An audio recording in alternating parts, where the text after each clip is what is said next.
a time of turmoil where the force of freedom clashed against the oppressive grip of tyranny. This is the story of the Founding Fathers, the brave Jedi of the colonies, who dared to defy the dark side of the Redcoat Sith. Master George Washington, leader of the colonial Jedi, was no ordinary soldier.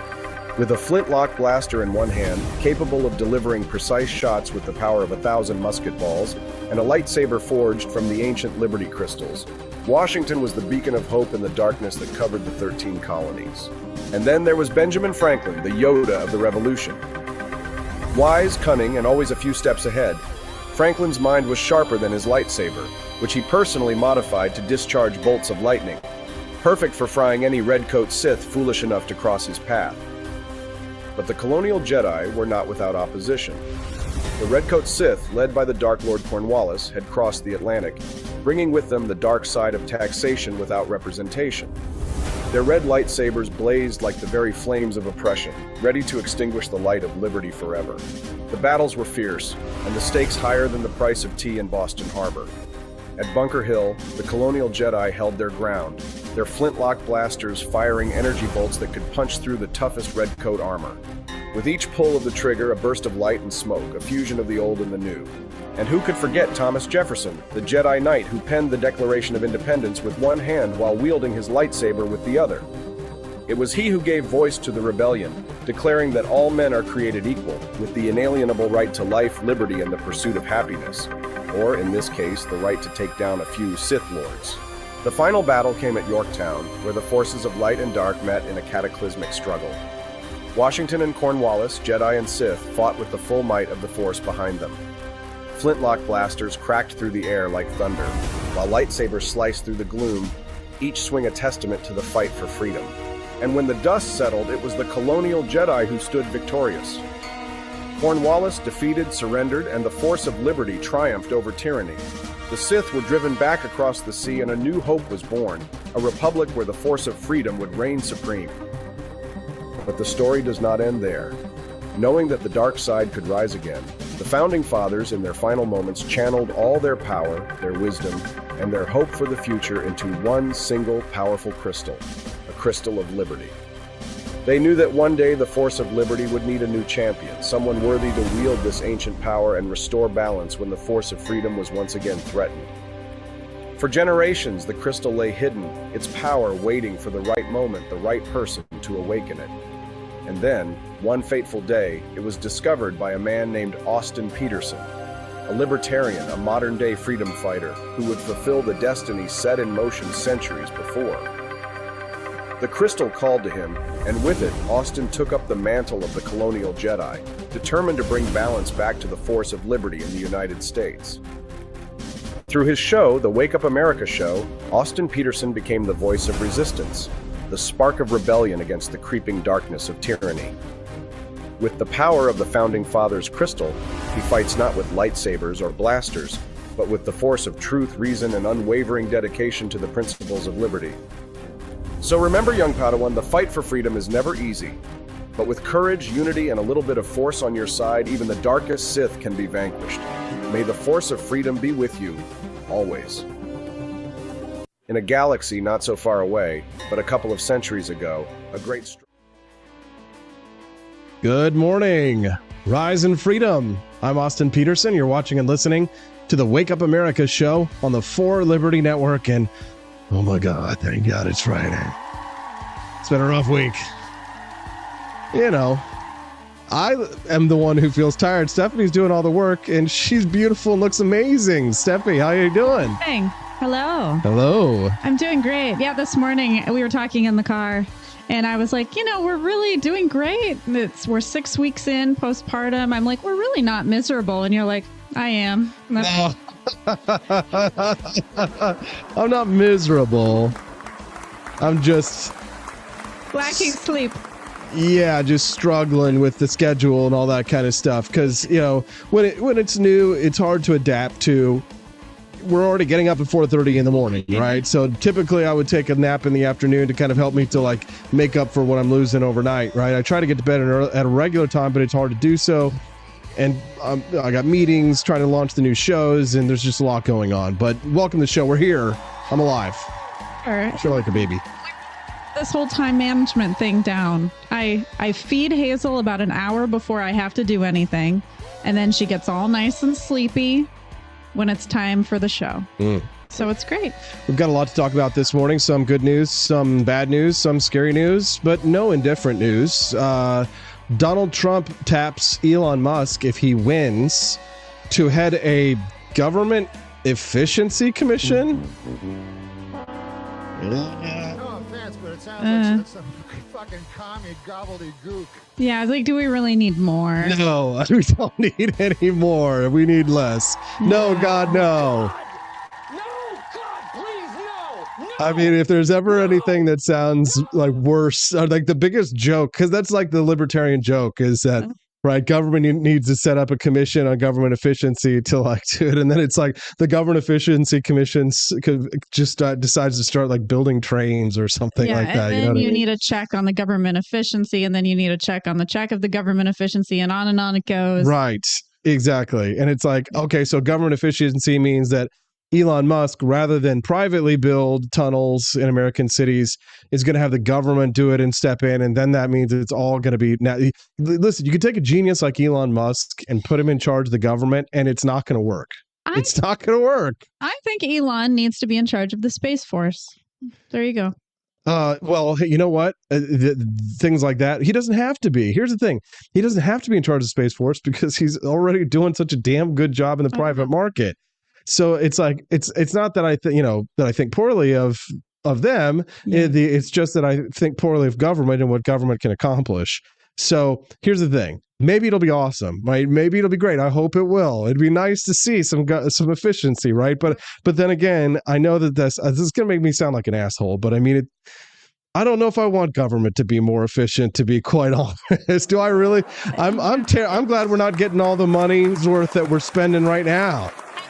Bringing Elon into government may spoil the milk, so to speak. Yes. I mean, it'll just make things worse. Like, he's already great. We don't want to spread him even more thin and then make him less great at the things he's already doing. Right.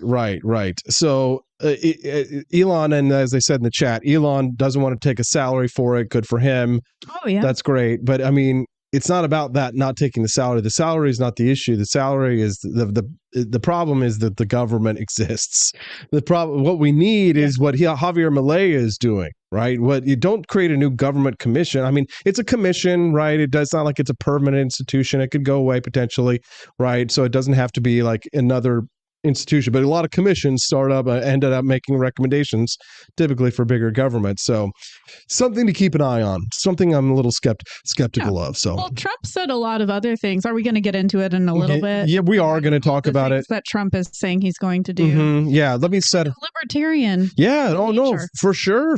And if you're going to have somebody in head of a government efficiency commission, these are the people that you want to have in charge. And we are going to talk about it. Let me set up the rest of the show, though. We do have a guest today. Wow. Normally we would have Justin, but he's not on the show today. So we're having a non-family member. We have a non-family member, but I wanted to speak to Will Chamberlain this morning, who's going to join us on the show. He's an attorney. He and I both been on Timcast. We're going to talk about what the breaking news regarding Lauren Chen. She is now, I guess I don't know if everybody's innocent until proven guilty, so I won't say disgraced, but it is disgraceful if it's true that she took Russian money and misled Tim Pool and Benny Johnson Dave Rubin, right? Lauren Southern. Right. Yeah. Lied to them about the source of their money.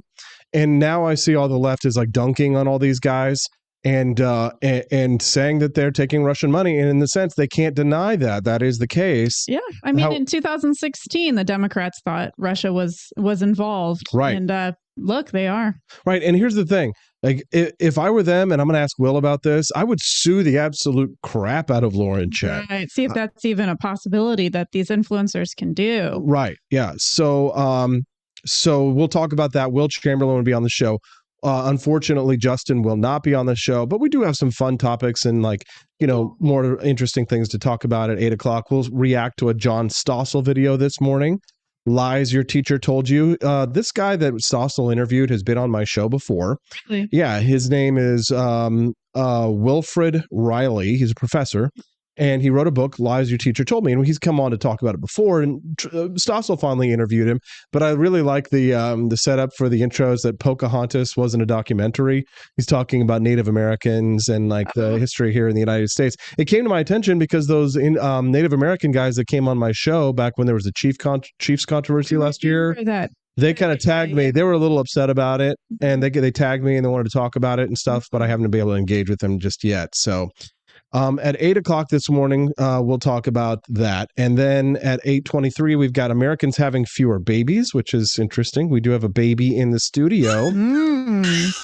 And you can get that bonus baby. We don't take no Russian money, but we will take baby money. So I am part Russian. So really, if you are giving us money, I guess you're kind of giving it to Russia. So here's the thing. Like Russia, they wanted to influence right-wingers here in the United States. And there are a lot of right-wingers who are very pro-Russia.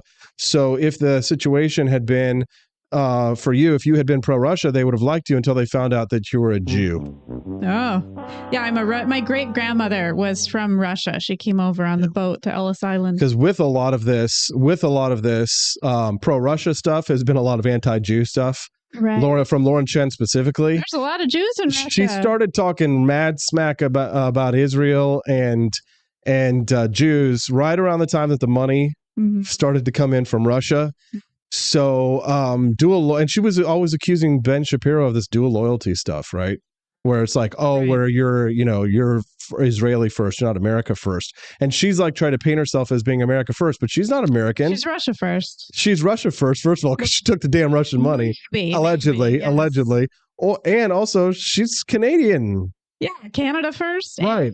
And if we're gonna play this ethnocentrism to its logical conclusion, you're Chinese, Lauren. We learned that her name was Lauren. Yes, ma. Yes, ma. Yim sum. Lauren, give me some dim sum. Some wontons and some. Longer than just Chen. Some sweet and sour. She made up Chen. That's not part of her name. With a side of bat flu and COVID-19. You know what I'm saying, right? Oh boy.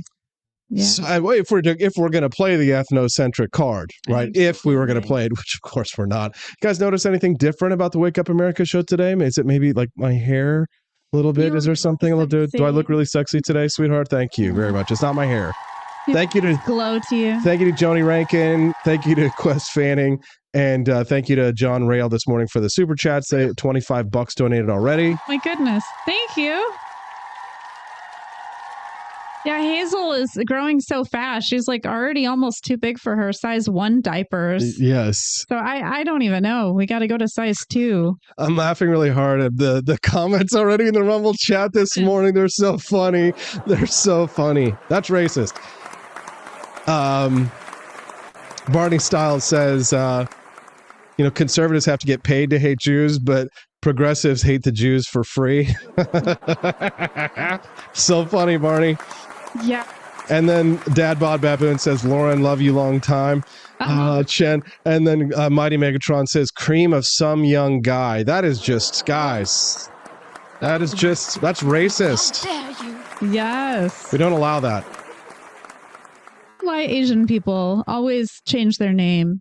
Because they can't pronounce it. What do you mean? Their name might be like Chung Tao, and they're like, "Hi, I'm Kim." No, you could admire that about Chinese people for sure, because Chinese people change their names to sound more American, and Black people change their names to sound more African. Chinese people do it so that more people can pronounce their names, and Black people do it so we can't pronounce their names specifically. That is true. Although phonetically speaking, the Black people names are pretty easy to say. Yes. We did get an order this morning over at forlibertyshop.com. You guys are they all want to see the bonus baby today. Oh my goodness. They bought your shirt. They bought the shirt you made. They bought the Taxes Are Scary t-shirts. Yes. This one with the scary letters. Yes. Taxes Are Scary shirt. Yes. About that. Yes. Brainstorming different ideas. Mm-hmm. Drew Van Runkle, thanks for the $5 donation today. We appreciate that. We've got a couple of giveaways today. We do. And we're going to decide. Here's how we're going to do it. Everybody who does a super chat today, no matter how much you donate, is going to be entered to win the prize. We're going to do a different giveaway for that. So for this one here, This is going to be for people who have a child who could fit into this, because somebody accidentally ordered this.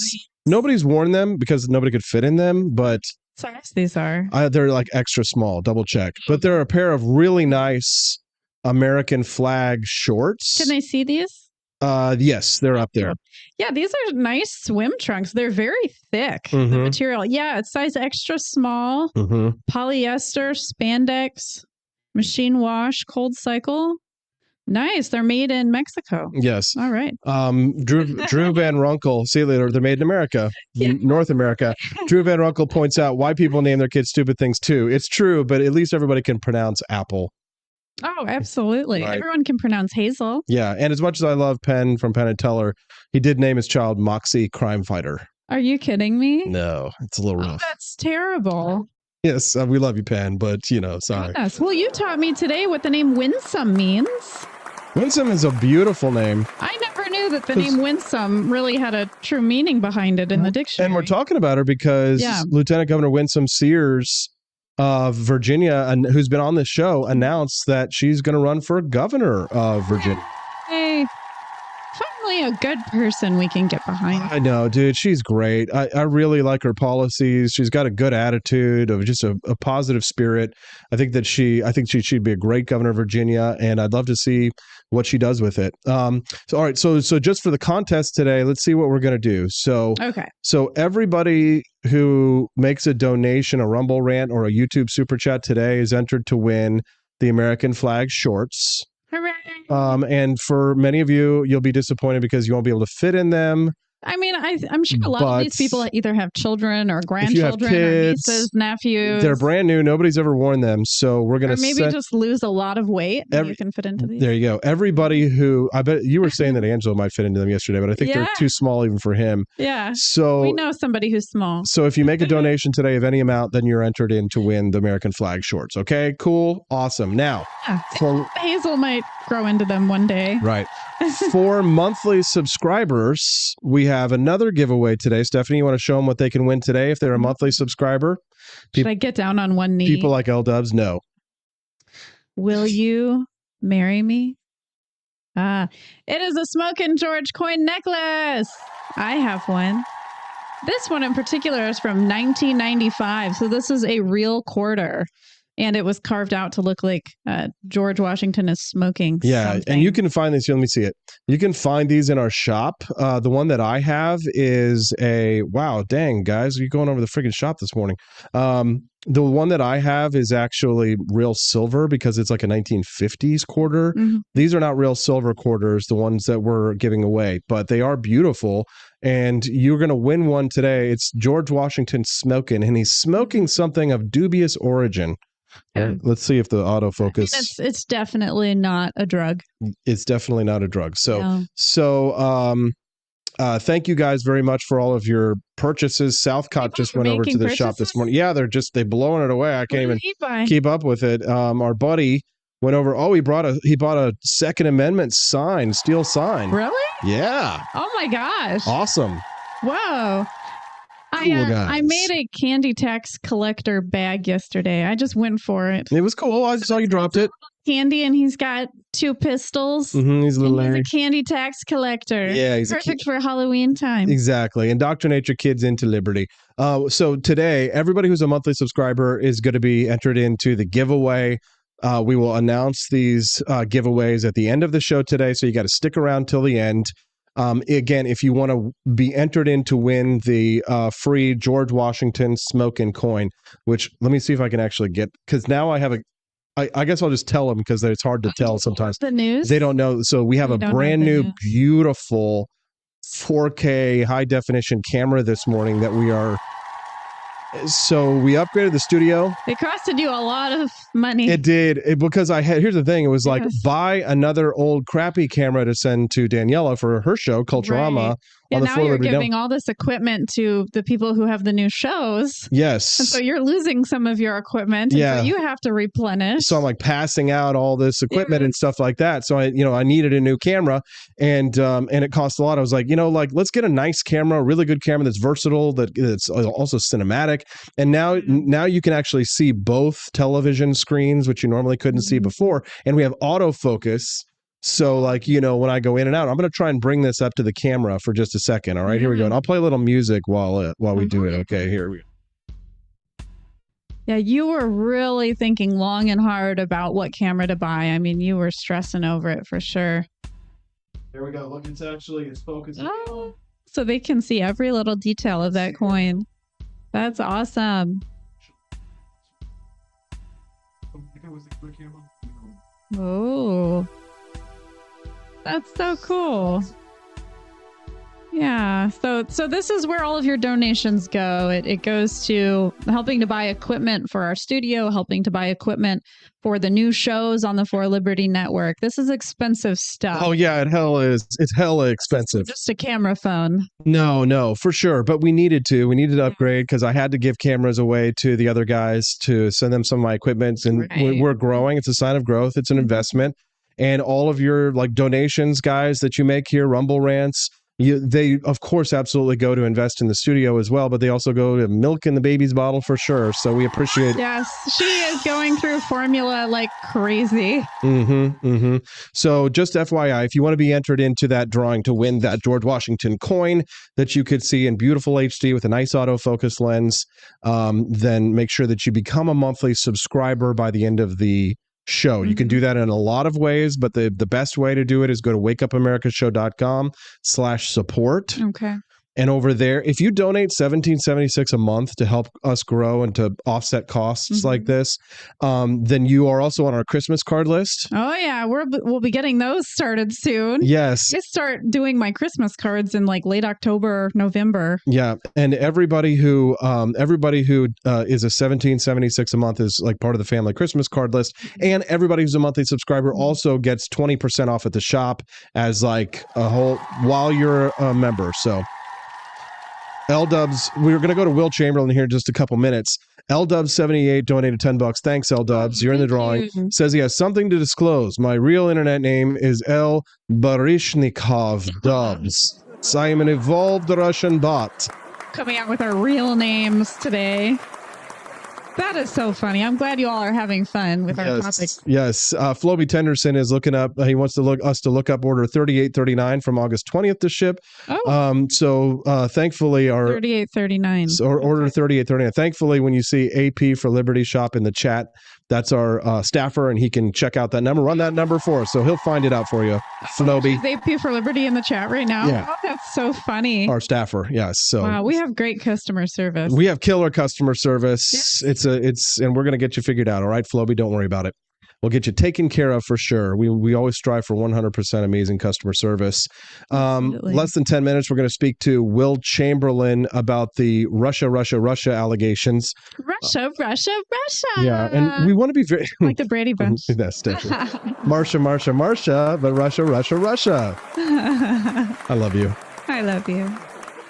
So we're going to have a lot of fun when Will Chamberlain comes on the show today to talk to him about this story, because both he and I have been on Timcast. We were actually on together. Yeah. I was there watching you guys. You were there, yeah, that day that I went and did Timcast. I did it twice, and you were with me the first time, I believe. And Will Chamberlain, and I know Lauren Chen. We know Benny Johnson and all these guys. We run those circles. I think I've seen Lauren Chen at Freedom Fest before. Yeah, and I want to be as fair as possible to Lauren and her husband of Tenet Media. Everybody, again, is innocent until proven guilty. Sure. That said, if the things are true, then, if this, then that. But I just want to be clear that, that I don't want to besmirch Lauren's name unfairly, provided that the allegations that are made by the Department of Justice are false. Right. But if they are true, and Will Chamberlain will talk about the veracity of these allegations here in just a few minutes. It's a big deal because the left has always tried to say Russia this, Russia that, Russian conspiracy, and here maybe they're right. And here they have a Russian conspiracy. That's right. And again, like Ur's mommy, she's listening to us from Russia this morning, and she's got some Russian friends out there. And I just want to say that, like, this is not about the Russian people, right? It's about government, and it's about the Russian government, just like the American government, right? And obviously we prefer the American system to the Russian system, and we're for America first. But at the end of the day, again, this is not a provocation or some commentary on the Russian people, who I think deserve much more freedom than they get in their country. And we're going to talk about that as well. Drew Van Runkle just became a $17.76 a month supporter. Damn, Drew. Christmas card. There you go, Drew. I'll put you on the list. Drew, FYI, just want to say, first of all, thank you. Second of all, to get your 20% coupon discount for the shop that we will generate for you, I need you to send me a text message to the show channel that you can see in the bottom right-hand corner of the screen, and just say, hey, it's Drew, and then say your real name, so that way somebody doesn't try and impersonate you to get the code. So just say Drew, it's your name. Dim Sum Yen. Drew Shen. Dim Sum Yang Gang. Yes. Come on, I want to Leia this morning, and then we'll get you your 20% discount. We appreciate that very much, right? Yeah. Wow, everybody's being so nice today. Yep. Thank you, guys. You've been super generous, and it helps us bigly because of all the costs we we've had just paid lately, our quarterly taxes yesterday, and it really hurt us badly. It hurt. Yeah, taxes. We all know how that is. Yes.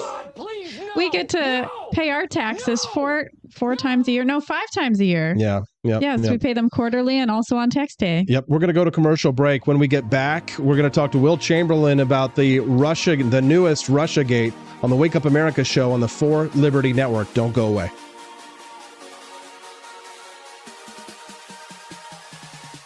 Years ago.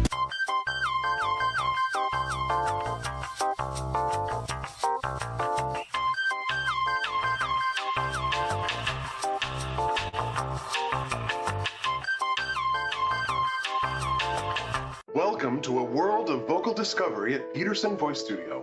I'm Justin Peterson, here to guide your musical journey. Envision a place where your voice reaches new heights, where every note tells a story. We embrace all singers, from the enthusiastic shower vocalists to aspiring stars, ensuring each voice finds its unique rhythm and tone. Are you ready to elevate your voice? Visit petersonvoicestudio.com and sign up for remote lessons tailored just for you. Let's begin this melodious journey together. Tired of spending your hard-earned money on woke corporations that don't share your pro-freedom values? Fed up with sipping liberal lattes and progressive cappuccinos? Introducing Founding Flavors from AP for Liberty Shop. Get your day started with Washington's Revolutionary Roast. As robust and principled as the man himself, this blend is the shot of energy heard round the world.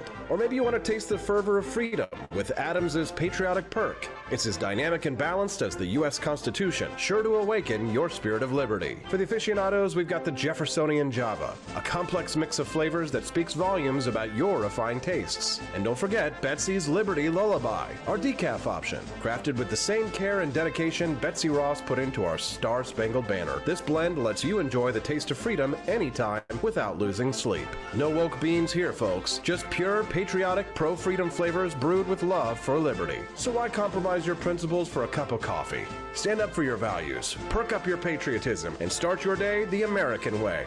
Get your founding flavors at apforlibertyshop.com.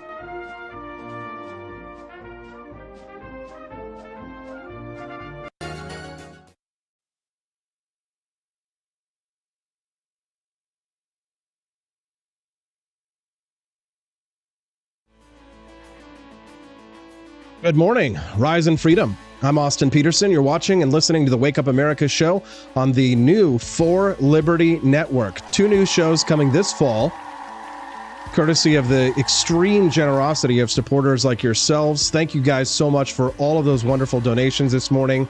I've got the bonus content for you. I wasn't able to play it during that break, but I will play it for you in the next break. Thanks for unlocking that. And I think we might have unlocked the bonus baby as well. So I'll have to go check. Yeah. Stephanie Peterson, my lovely wife, joining us in studio and on set. Thanks, Stephanie. It's Freedom Family Friday.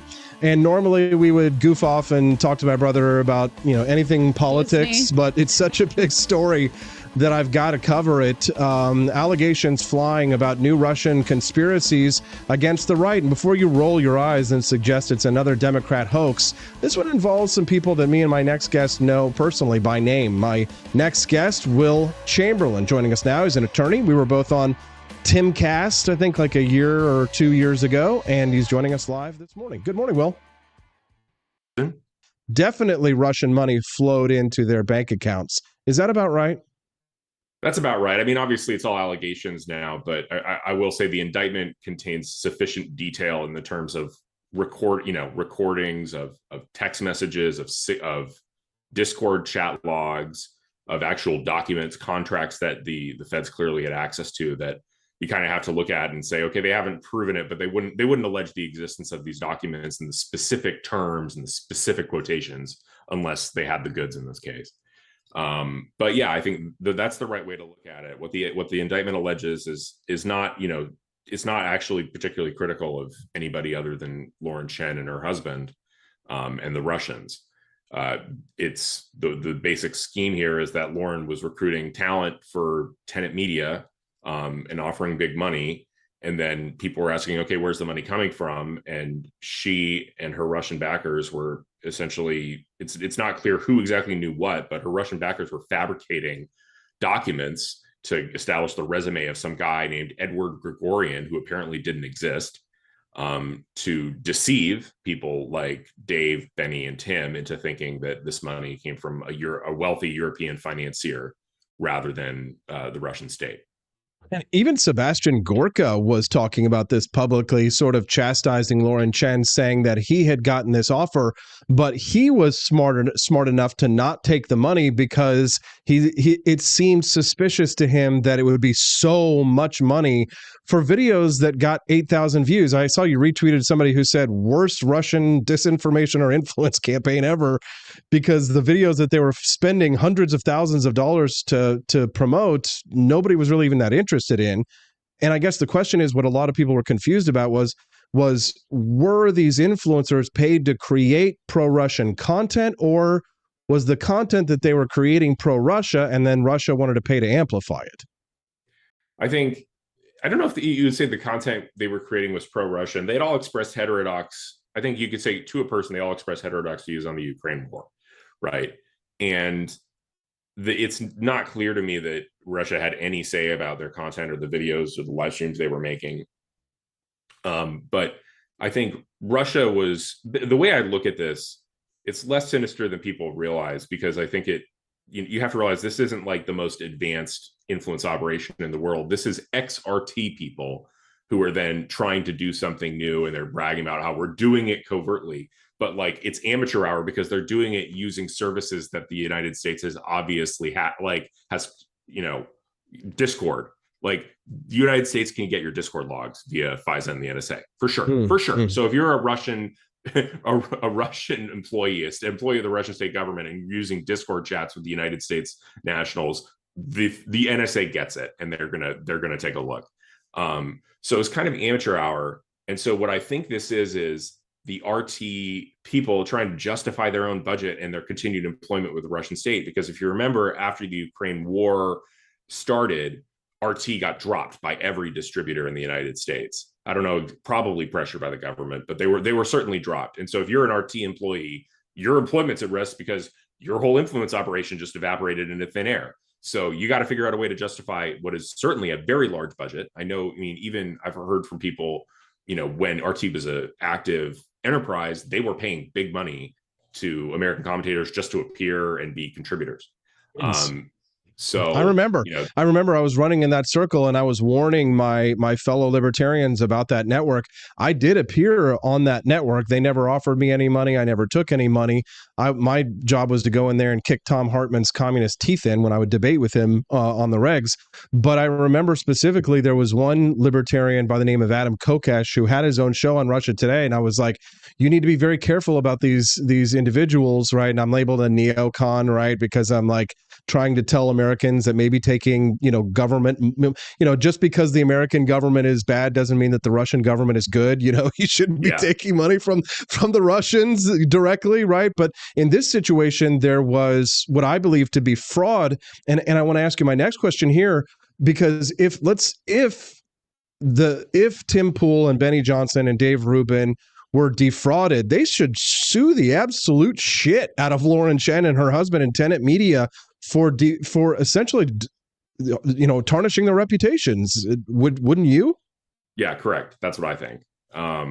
So, I mean, and you're right, it is fraud. Now, I see people saying, "Oh, they're the victims. They made a huge amount of money." It's like, well, if you wouldn't have entered into the contract, but for the deception, then the deception is fraud.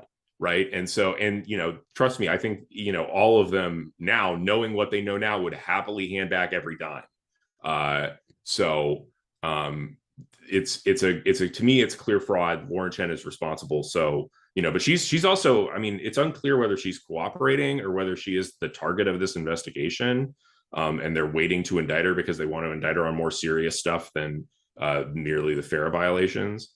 But like, she's got serious, she doesn't just have civil exposure to Tim, Benny, and Dave and the rest of the contributors. She has criminal exposure too.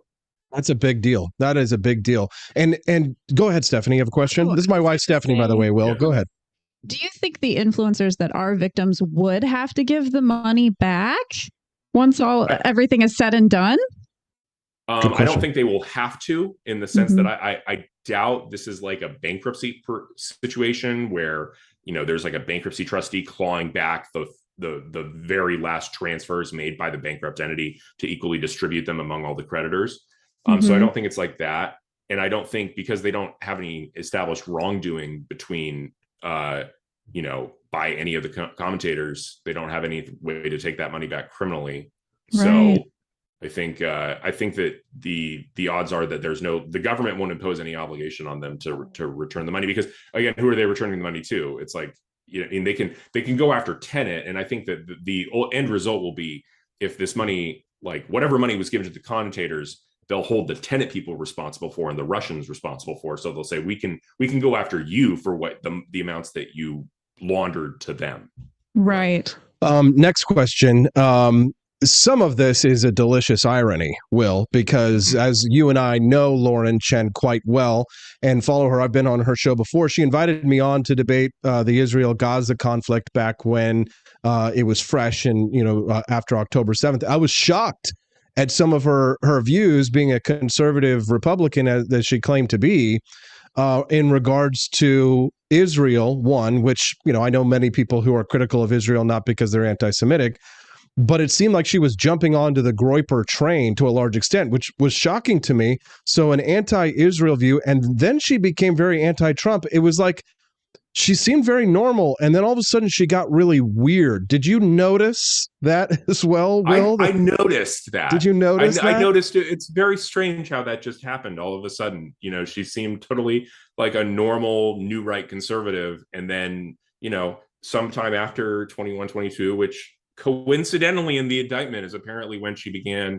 taking money from RT to write op-eds for them, just coincidentally, she sort of moved in this aggressively anti-Zionist direction.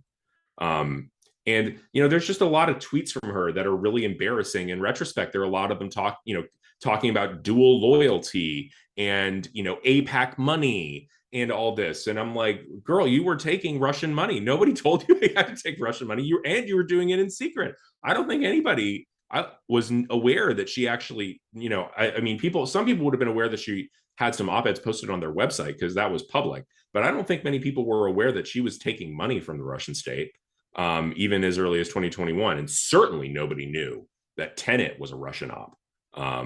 Nobody outside of the NSA and the Russian state. Now, some people are trying to turn that around, and they're saying, well, isn't the AIPAC, isn't that a sign of the same type of influence? No one is being accused of dual, if you're pro-Israel, they'll say, or if you take, AIPAC money, for example, that is an example of dual loyalty. How would you respond to something like that? I mean, AIPAC's a political action committee. My understanding of their activity is they donate to political campaigns under their name. There's not shell companies. So it's like AIPAC like decides like, here, we're going to donate to you because we think you support Israel. And if you don't support Israel, then we're going to donate to your opponent. And that's, I mean, to me and that's generally, I think, Americans who are sympathetic to Israel. I'm sure there are similar Ukrainian PACs in the sense of Americans who have a particular position on the Ukraine war. It's a little, I don't know that there are any such things with Russia. I think Russia might be its own special category under American law due to various sanctions. But as a general principle, I think there's a big distinction between the way in which this is happening. I'm not sure people aren't making clear allegations about AIPAC secretly funding American media operations that funding not being disclosed. They're talking, what Thomas Massey was talking about was the sort of threat that AIPAC poses to politicians who oppose Israel, because they're like, we are going to publicly donate to your opponent. And we're going to publicly spend money on advertising against you to try and defeat you. That's completely different than fraud, right? There's nothing fraudulent about what AIPAC is doing. And I think that's the big, what Lauren did is particularly onerous. I mean, she not only committed fraud, if what the indictment says is true, she defrauded close friends. It's really, really disgusting. Do you think that Putin was just joking when he said that he wants Kamala Harris to win? At first, it sounded like a troll. He was teasing because Joe Biden forced everybody to support them, and so that's what we're going to do. He said jokingly, it seemed. But then later he talked about Trump putting on more regulations and restrictions against Russia than any other president.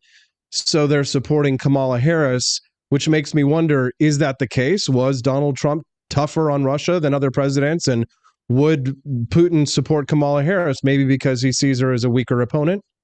I proof is in the pudding. He didn't invade Ukraine under Trump. He invaded Ukraine under Biden. I think who knows exactly what he thinks. I think maybe he looks at it as sort of a double-sided coin where it's like, Trump is less naturally hostile to the Russians, but is also more unpredictable and also maybe more worried about brushing up his anti-Russia bona fides than are the Democrats. So, I think if you're Putin, you're probably looking at it like both, there are upsides and downsides relatively, for our interests for either of them. So we're sort of indifferent.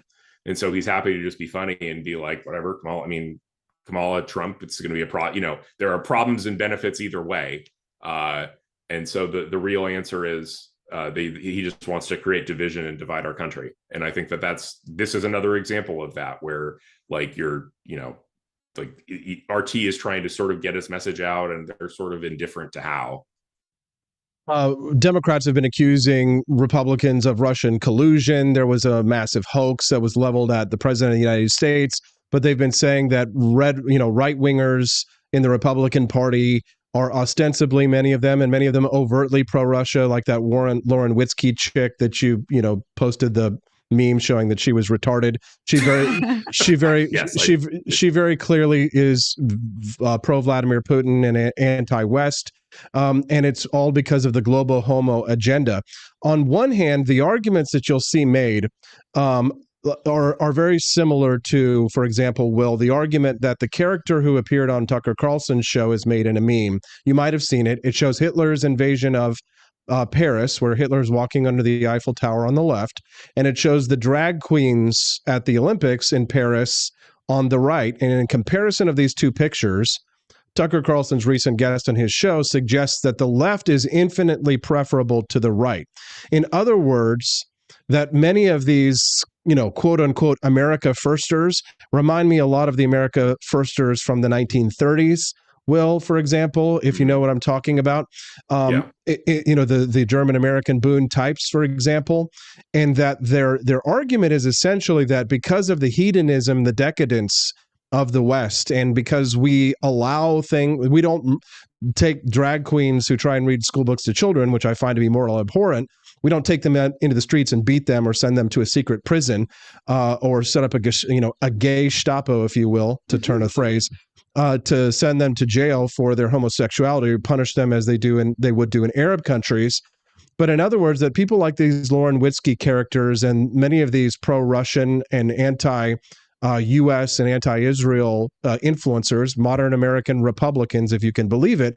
Their argument is that it is preferable to have had Hitler win World War II than live in a society that allows public drag queens and transgender, even adults, et cetera, et cetera, et cetera. How would you, from the big picture, sort of counter that narrative that many of these, well, you might just call them fascists, are arguing these days in the modern debate in the milieu of the right?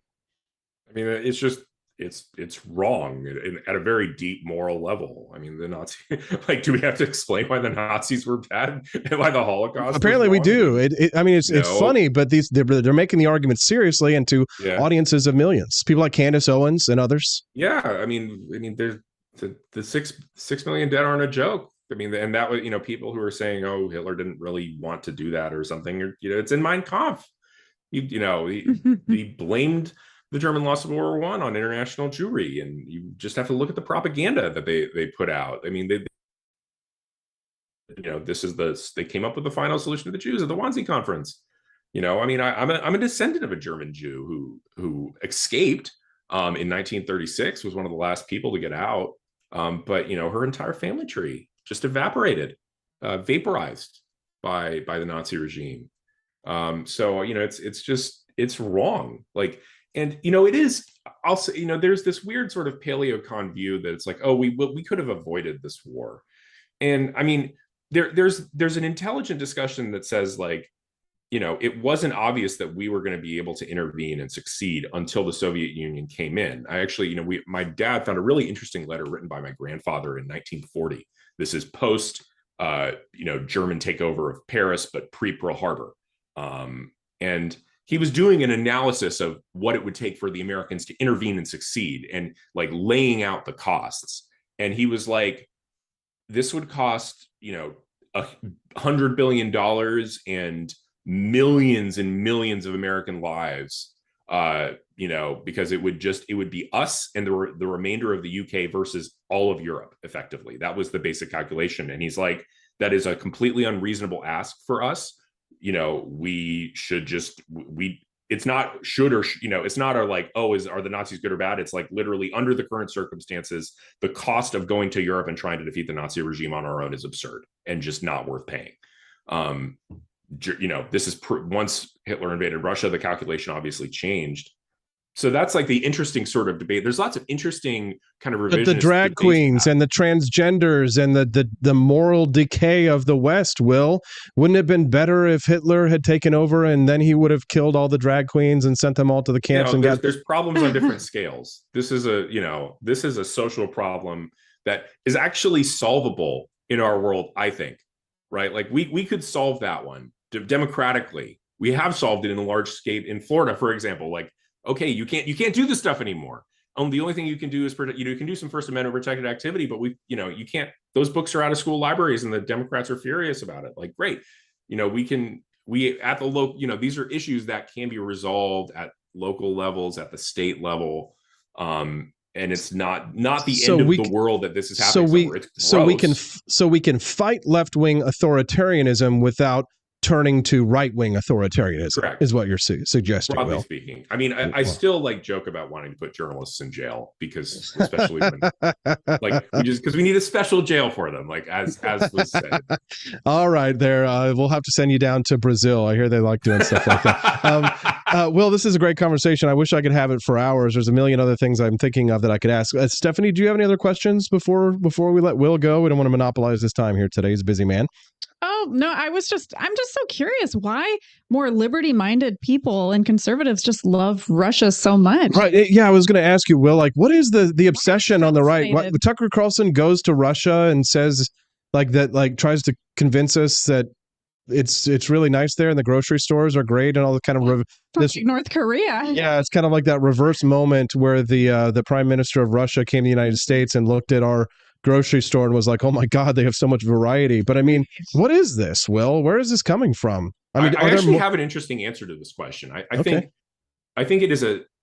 there is a large frustration, especially among liberty-minded Americans, with the absolute utter hypocrisy of the American government, right? In terms of saying one thing about freedom and liberty and then doing oppressive things to us, right? And so they look at Putin and they say, he's forthrightly, aggressively anti-liberal and like forthrightly, aggressively pursuing Russian national interests Right. in a way that is contrary to us and very adversarial to us. But they look at that and they're like, well, at least he's not a hypocrite, right? That's They like honesty. and I think that's what triggers it. It's the sense that like the Russian government, as malign as it is towards America, is at least not hypocritical, so they feel more comfortable. That would be my explanation for it. People have to realize that, like, just because he's not a hypocrite in this respect doesn't mean he's not a bad dude.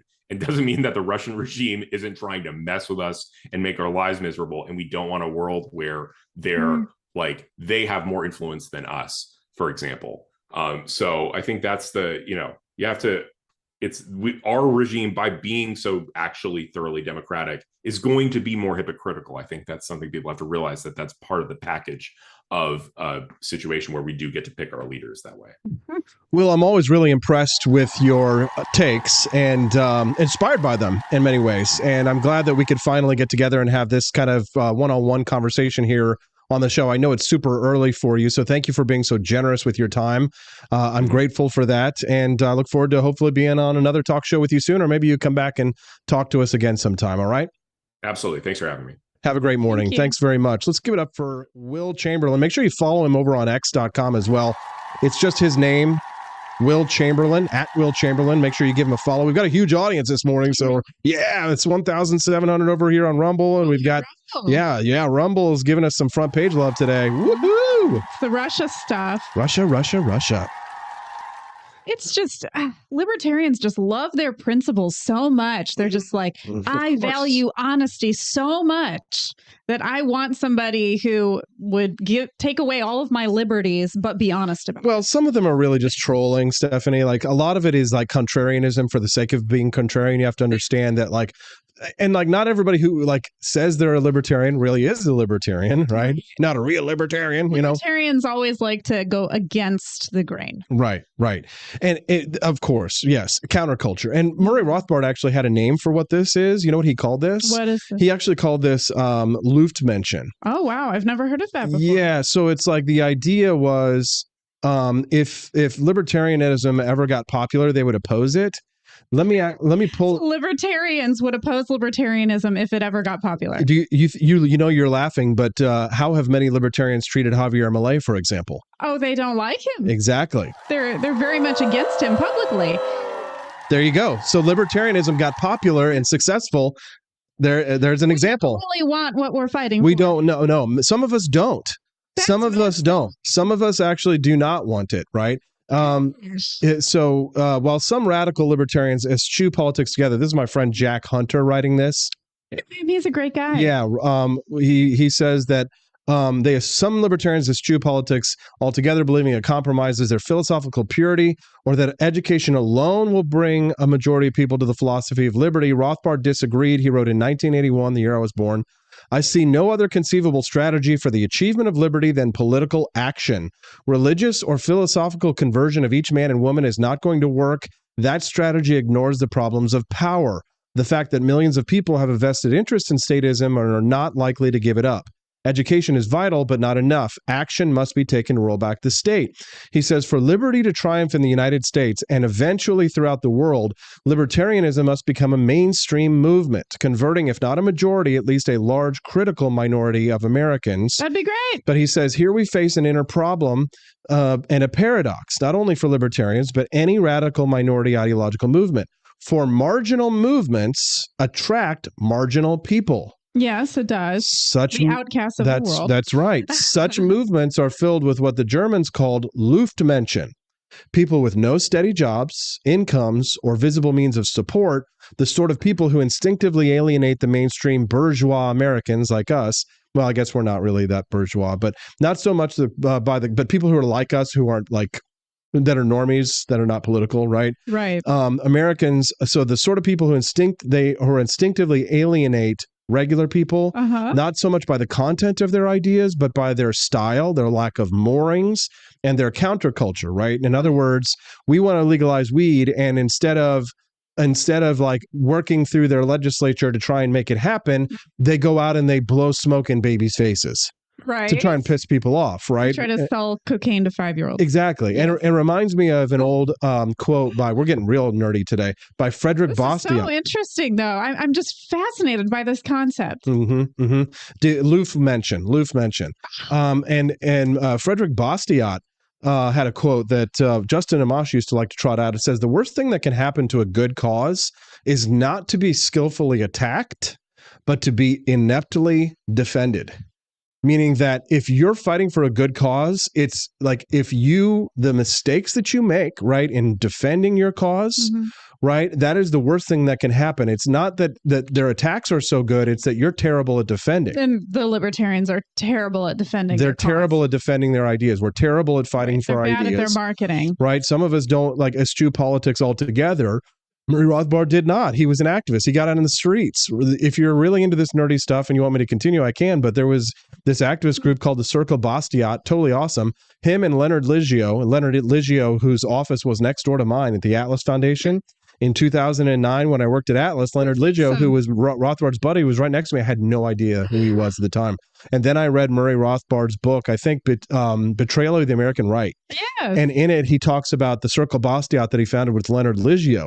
And this was in the 1970s, and they would play pranks on politicians and do things to try and, they called it culture jamming. This is great. Oh, it's fascinating stuff. It's fascinating stuff. I would love to prank politics. Culture jamming, yes. So what they would do is, instead of acting like freaks and geeks, they would go to like meetings, say, from the governor of New Jersey, and they would pretend to be normal. Because, we libertarians are kind of not normal, right? We're kind of freaky. Right, we're freaks. So they would wearing a Halloween costume when we're actually normal. Exactly. They would dress like normal people instead of wearing their like anarchy in the UK shirts, and then instead of having like red hair dye or whatever, they would go to these meetings and pretend like town halls, and they would confront like the governor of New Jersey. They did one, for example. They confronted him where they had peppered the whole audience full of libertarians. This is an amazing story. It's an amazing story. They peppered the audience full of libertarians dressed like normal people. One looks like a housewife. One looks like a plumber, right? They're all dressed like the village people, macho man, right? Just kidding. This is genius. Oh yeah. And so they would make it seem as if this very extreme, they were moving the Overton window, right? That's what they would do. They would do actors. And I've done stuff like this. Doing that. I've done stuff like this. This is culture jamming. And what they did was, usually when you would go to a town hall like that, if the governor hadn't already set people in the audience who, for themselves, to ask the questions that they're ready to ask. We know that's what they do. You told me that's what happened. Absolutely. Planted there on purpose. Thank you, Mind Art, for the $50 donation, brothers. Huge. Thank you. Definitely the bonus baby, I think. We're going to get the bonus baby today for sure. At 8:30, we'll bring out the bonus baby. Thank you for that, Mind Art. We had to spend a truckload of cash to buy new equipment and stuff for everybody, and we still have more stuff to buy, so those donations really help. Thank you. Bobcat Creek just logged in, said, what is Govt Efficiency Commission? Never heard of it. Do we need one? Yeah, but I haven't heard of that position. It doesn't exist. They're trying to create it. We are going to get back to that. We'll get back to that, because I know the 2,000 people who are watching us live on Rumble. It's rising. Yeah, it's crazy. It's going crazy. Oh my goodness. This is just so stimulating. Let me finish the story real quick about the New Jersey thing, then I'll reset, and then we'll go back to the Elon Musk thing, okay? So Murray Rothbard and Leonard Liggio set up this sting or whatever. They go to the governor of New Jersey, and they have all of these people in the audience who are planted there that are libertarians, that are dressed like normal people and plumbers and whatever. And then they argued these extreme libertarian positions that normally people would be like, I would never support this kind of an idea. It's crazy, whatever. But because there were so many people in the audience who were supporting these libertarian positions, it made it seem like they were the normal ones. Think. Yes, they used group think, Stephanie, as culture jamming to win for our ideas. Now, listen, the leftists, the Marxists, they do this stuff all the time, right? The mainstream media, for example, is one job, like MSNBC, its entire existence is culture jamming for the left. Yeah. Their job, that's why you get these NPCs who are like, the democracy is under attack, right? Russia. They're all saying the same thing they're all over and over they're again. programmed. Like those videos that we've watched where they literally say the same quote. Right. So they're all of them. Right. So Murray Rothbard and Leonard Liggio they knew that NPCs existed in the 70s even till today, and they used these cultural jamming, culture jamming. They used to, that name was really common in left-wing circles a long time ago. But for example, I did a little culture jamming during Occupy Wall Street. You did? Yeah, sure. I went down to Occupy Wall Street, and when they were, because there were people down there standing outside the Federal Reserve Bank. Yes. And these were like communists. TV. These are like communists and leftists. Yeah. And I would go to that. They'd be screaming, shut down, kill the banks, and the Federal Reserve. Yeah. And I'm like, yeah, absolutely. So you joined them. Yeah, absolutely. You were like a communist for 5 minutes. No, but I was with the communists, and here's the thing. I had books about the Federal Reserve by Murray Rothbard, and I was passing them out to the communists. No, I was doing like Pocket Constitution. Absolutely. You're genius. I was doing a little libertarian culture jamming myself, right? But I was changing hearts and minds. living in New York City. Yeah, because because sometimes people just need to be introduced to a new idea. Yeah. Sometimes people have never heard of, gold and silver as money and Federal Reserve and we had the Constitution. We were passing our constitutions down there and stuff to people. I actually found guests for my show on Fox at the time from Occupy Wall Street and brought them on Fox News because they had like communists? No, well, they were just confused youngsters. They were just confused kids. Yes. And that's what it is that they just need to get the right idea at the right time because whether you agree with this or not, some people are they're highly susceptible to influence. They're highly susceptible to influence. Right. All right. So now I know I've been talking to you guys later. I know that you're like, you guys are like, who the hell are these people? With 2,100 people now, the numbers continue to rise on Rumble. We have to introduce ourselves so you know who the hell we are and what we're talking about. Mm-hmm. I'm Austin Peterson. It's Friday, which means that I usually bring my family onto the show. My smoking hot, redheaded libertarian wife, Stephanie Peterson, is live in studio today. 6 weeks postpartum.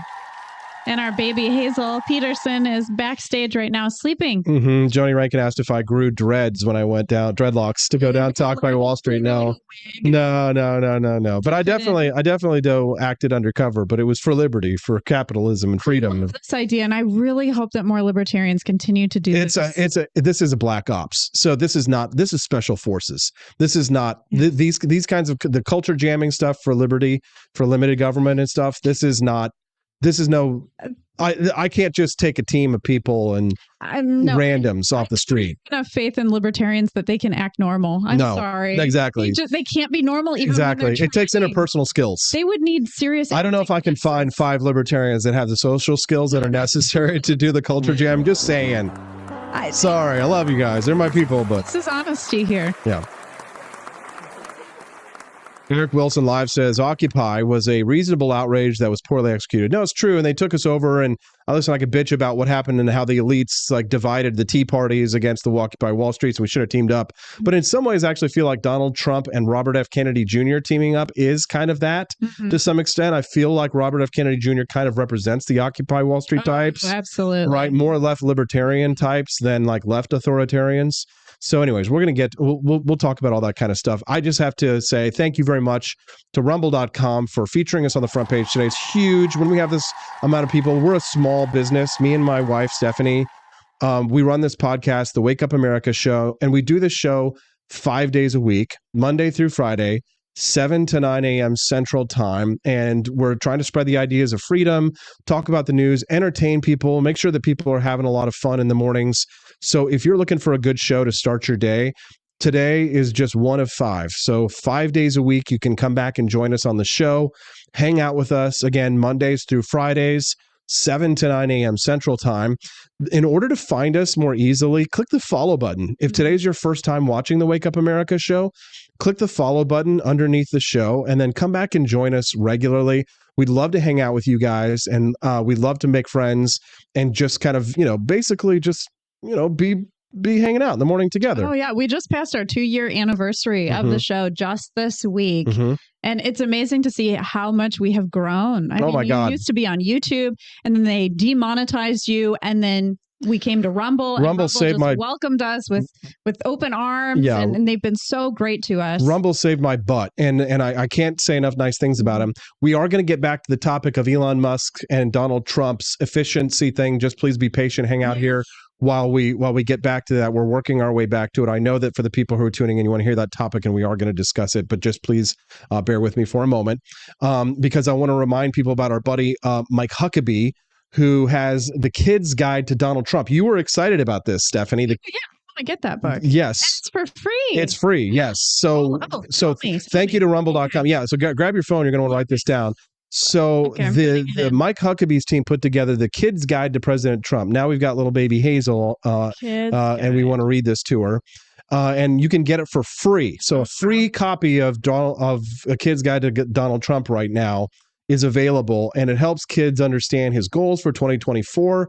Mike Huckabee's sending it out for free, so you can teach your kids the truth, but the supplies are limited, and if they once they run out, they're out. So here's the website to claim your free Kids Guide to President Trump right now. Just visit kidstrumpguide.com. Kids Trump Guide. KIDS trumpguide.com. Write that down, Steffi. We'll get that. We're going to get a copy. You can get a copy, and they're giving away a free one to anybody who goes there and signs up for their kid. So cool. Yep. Gonna do it. Yeah. And we've also got a QR code up on the screen. Thanks to Rumble for making that happen. So go to kidstrumpguide.com right now. Get it for the kid in your life to find out more about President Trump. There we go. I love that. I love free stuff. Yeah, of course we do. We love it. And of course we love Rumble for hooking us up with that campaign. We appreciate that. It's nice to get money that's not from Russia. Stuff. We're giving away free stuff. We are giving away free stuff too. Yes. And we'll explain it to you real quick. Everybody who's made Rumble Rants today is entered to win the free, unfortunately, extra small sized. If you all have kids, nieces, nephews, or just a generally small physique yourself. They're swim trunks, American flag swim trunks, and they're the good ones. Here's the thing. I designed these, and they actually have the keys. You know how you'll buy swim trunks, dudes, sometimes, right? And it won't have the pocket on the inside for your keys, and you're like, damn it, right? You're in the hot tub with a cutie or whatever, and and like maybe your room key, like your room card key, for example. So like if you're in your hotel, like you're swimming at the pool, and you want to be able to keep your room card key, and you don't need your wallet or anything else, it has that. So everybody who makes a Rumble Rant donation, no matter how much, you can enter to win these shorts. They are size extra small, so for they're like your kid or your teenager. Sorry about that. Somebody ordered one and didn't need it. Yeah, nobody wore it. Fabric. Yeah, it's really good quality. It's very thick. Yes. I like this. And then the other one, real quick, Stephanie, give me the quarter real quick, because then we got to get back to the topic. It's over there. Oh, do I? Oh, okay. Thank you, Stephanie. My bad. This is the George Washington smoking quarter. I'm going to go up to the screen and show it real quick. These are for people who are monthly subscribers to the show. And this is George Washington smoking an unknown substance. And it's carved out of a real quarter. Let me show it to you. Steffi, talk about it for a sec. Yes, we actually have this at our shop, forlibertyshop.com. And this is a real quarter. George Washington is on it. And it's actually carved out to make it look like he is smoking something. So it's very, very unique. You are not going to find something like this anywhere, really. And so you can buy it yourself at forlibertyshop.com, or you can enter to win it by becoming a subscriber today to the show. And how can they do that? So they can go on Rumble here and they can subscribe. You can subscribe on YouTube. You can subscribe on your Twitter account. Yeah, right? Anywhere. You can also go to wakeupamericashow.com/support. And that's the best way to do it. Yes, because just go to we get the most money because the money is not taken out by somebody else as much. Yeah. This is Kamala Harris talking about how she wants to use the Department of Justice.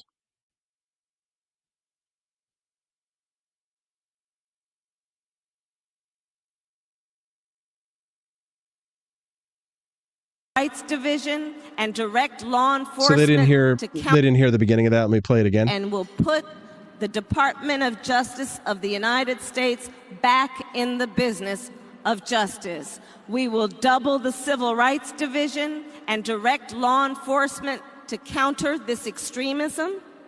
We will hold social media platforms accountable for the hate infiltrating their platforms, because they have a responsibility to help fight against this threat to our democracy. And if you profit off of hate, if you act as a megaphone for misinformation or cyber warfare, if you don't police your platforms, we are going to hold you accountable as a community. and will put Yeah. the Department So- of Justice of the Scary United stuff. States What- back in the What is she even talking about? She's doing that. She's word talking about salad taking down again. X. She's talking about taking down Elon Musk's. Hate is being spread. Is she talking about like the people who are hating on Israel? Is she talking about who? What hate? She's talking about what she sees on X, right? So she is essentially saying that she's going to take down X, Elon Musk's platform, for spreading misinformation or disinformation, essentially anything that goes against the leftist narrative. And she has threatened specifically Elon Musk against drag queens, hate against the right. transgender And they're talking about community. doubling the Civil Rights Division of the DOJ, which means that essentially what they want to move towards is like a Canadian style system of censorship, And I don't know or how like the Canada UK. works. Well, you can be arrested for misgendering someone, Oh goodness. or you can be forced to misgender. You can be forced to. They have compelled speech, right? You're forced to use the pronouns. So much for private platforms being able to make their own rules. I mean, back when, private platforms were kicking people off, it's like, okay, that's fine. They're private. They can make their own rules and do what they want. But now the government is involved. Mm-hmm. That's not cool. Government should not interfere with private companies. Right. Well, they want to shut Elon Musk down, and we all know why. It's because he's teaming up He wants to. with Donald Trump.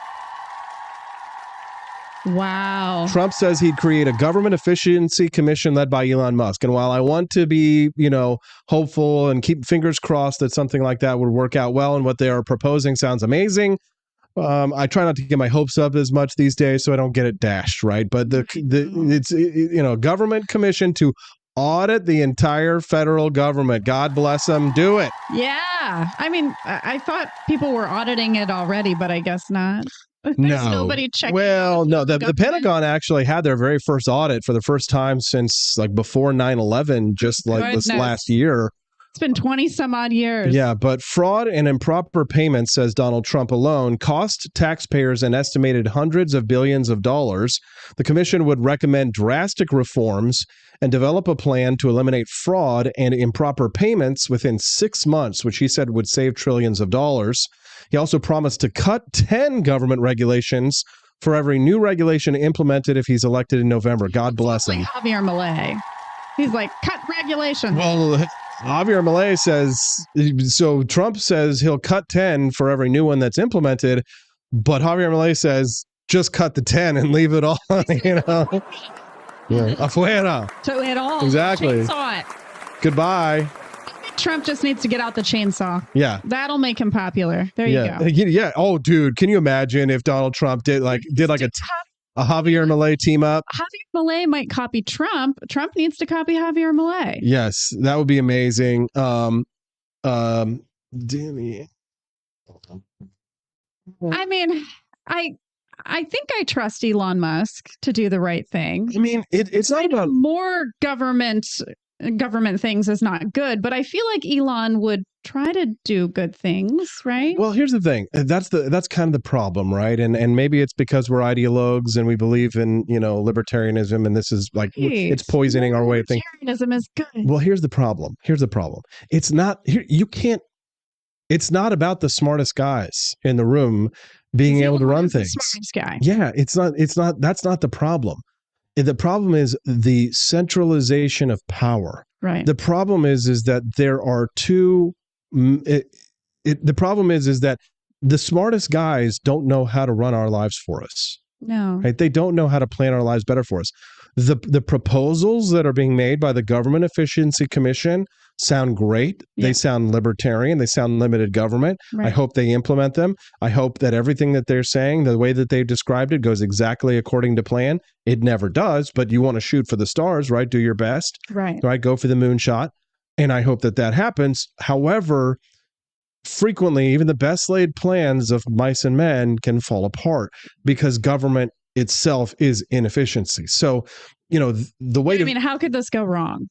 Right? It's like, let's say this don't gets in, Yeah, be This careful. program. Okay, how can this go wrong? It can go wrong a lot of ways, Stephanie. Yeah. It can go wrong a lot of ways. Just Elon in this group. There's going to be other people. For sure. And so the other people are Exactly. who I'm afraid of. Right. It's like, and then they're going to get like 10 Elons. Right. It's to like be part of this. Right. It's not like one guy coming in alone doing all the stuff. I mean, It's like, I'm going to slash all this stuff by myself, even though I have SpaceX and X and all these other companies to worry about. Well, and here's the thing. And you might say, well, Javier Milei did it, but it's an apples to oranges comparison because the president of Argentina has different powers than the president of the United States. Correct. There are a lot of things standing in the way of the kind of regulatory reform that Donald Trump is going to want to push. Correct. And we don't even know what the makeup of the House and the Senate is going to be after the election, even if Donald Trump does win. Yeah. So I'm not trying to PP in anybody's Coke, me go pee, me Chinese, me go broke, me go PP in your Coke. I don't want to PP in anybody's Coke this morning. But I just want to make sure that we understand the challenges that are ahead of us so that we can surmount them, so that we can accomplish the goals of this Govt Efficiency Commission. My idea is just cut the government and you just cut it out, right? Just kill the kill the banks. To help us, Elon. Keep doing what you're doing. Abolish the Federal Reserve, the IRS. Freedom on your platform. Abolish. He's being effective. Somebody's like, Austin, would you take a position if it was offered to you as the libertarian in Trump's cabinet? And I'm like, oh, would you? Yeah, absolutely. And you would. With the goal of abolishing that institution. Right. Well, you always said, like, if somebody made me be king, I would abolish the law that made me be king. Stephanie remembers me so well. Oh, I made a graphic with that quote. I botched it so badly. No, it's fine. Yeah, that really is a tough thing. As a libertarian, would I want to be part of a governmental organization? My mind is saying no. I would say no. I don't want more government. I'm going to stay out of this. Yeah, Joseph Biden Laptop, nice name, very funny, joining us for the first time. Hello. Very funny. He says, Tesla sued Trump for China tariffs, one of the few anti-libertarian policies I support. Tesla also pays for abortion for employees. Really? Yeah. And here's the thing. Elon Musk might not be as conservative as people like us when it comes to the life issue. We can hear little baby Hazel in the background. My goodness, that sounded so real. That wasn't her, but she's stirring. Elon Musk used to be against Trump up until Trump was shot. But before that, Elon Musk was a Democrat, or at least he identified as that mostly. So this is a recent phenomenon. Yeah. If you're just tuning into the Wake Up America show, good morning. I'm Austin Peterson. I'm here with my lovely wife, Stephanie. Hi. Freedom Family Friday is our fun day. We don't normally delve into the deep political topics. It's pretty deep today. On the show. Usually Fridays, we reserve it to more fun, kind of silly topics. And I do have some fun, silly topics for us to get to in a little bit.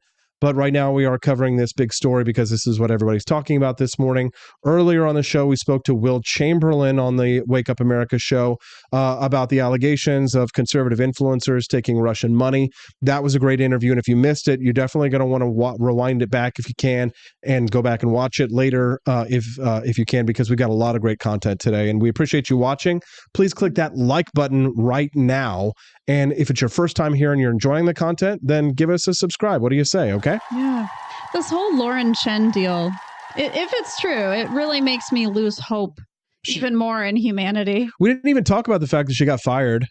Right. Yeah. So Blaze clearly believes this allegation. Even if they don't, or, whatever. I mean, she lost her job. It was allegations. You would think, you would want your employer to stick by you while you fight the allegations, but they care about their reputation. Yeah, they have to. They're trying to protect their own bottom line and cover their own ass. And it's hard enough to be a media organization, as you know. Oh, yeah. So they need to keep their good reputation going, and Lauren would make them lose money, I'm sure. Yeah. So, in the spirit of transparency, like the two new shows that we're producing for the For Liberty Network, they have disparagement clauses and things like, they have like behavior clauses. Like if they go out there and start doing Sig Heil and marching in the streets. I've heard you talking to these people about this, the ones that are starting the shows, and you're saying like, if I see you, promoting these certain things, that is not cool. Yeah, no, it's a liberty network. So if you're not promoting liberty, if you're promoting, don't promote Russia. Right. Well, if you're promoting, it's not just, it's like Russia, the country, but like if you're promoting National Socialism,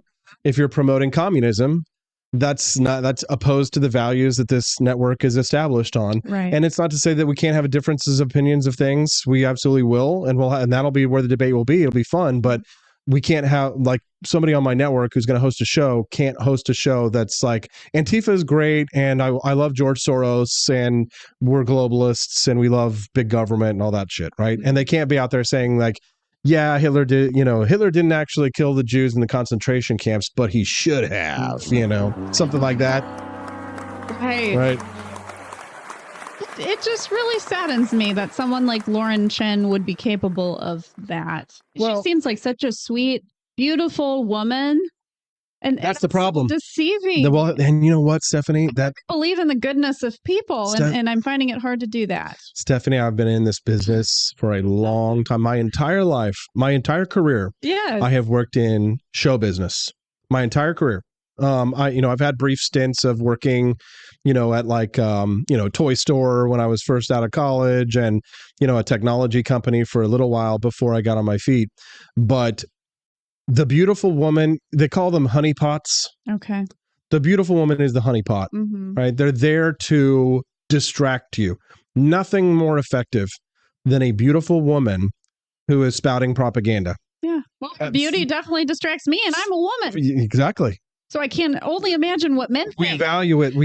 They call this, there's a word for this. This is called the halo effect. Yeah. And it's that people, when they're polled and they're asked, they believe that people who are attractive are more trustworthy.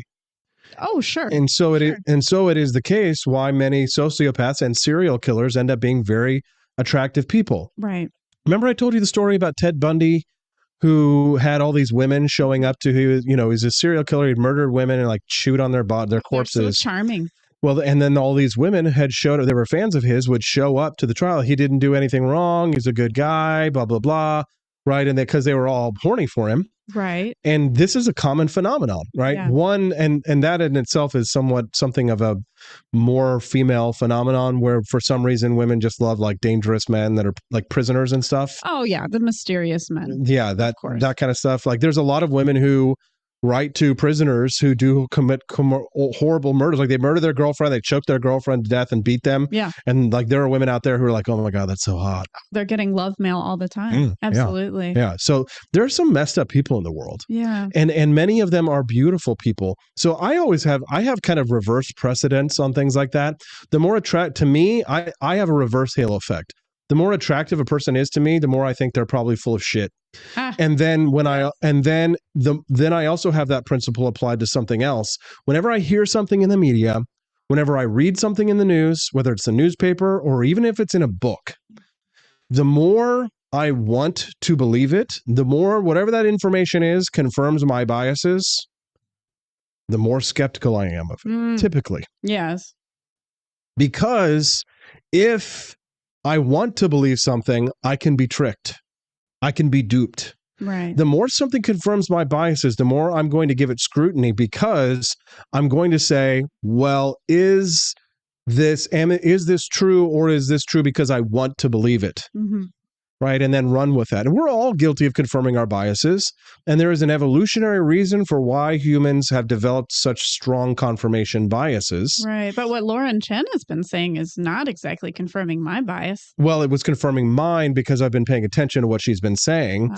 Because I've been hearing her talk shit on Israel, and then she came out against Donald Trump, which leads me to believe that maybe Moscow really doesn't want Trump to be president of the United States. They really want Kamala. They really do want Kamala Harris to be president of the United States, because if Lauren Chen, if the allegations are true, and she took money to promote Russian propaganda, Russia hates Israel and the United States, Russia, not the people, but the government.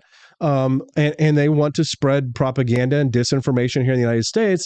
So Lauren Chen taking these positions that she has in recent months makes a lot of sense, noting that she allegedly took Russian money. Oh, absolutely. Right. And that wasn't the case with like Tim Pool and Benny Johnson and Dave Rubin. They were duped. They were lied to. Right.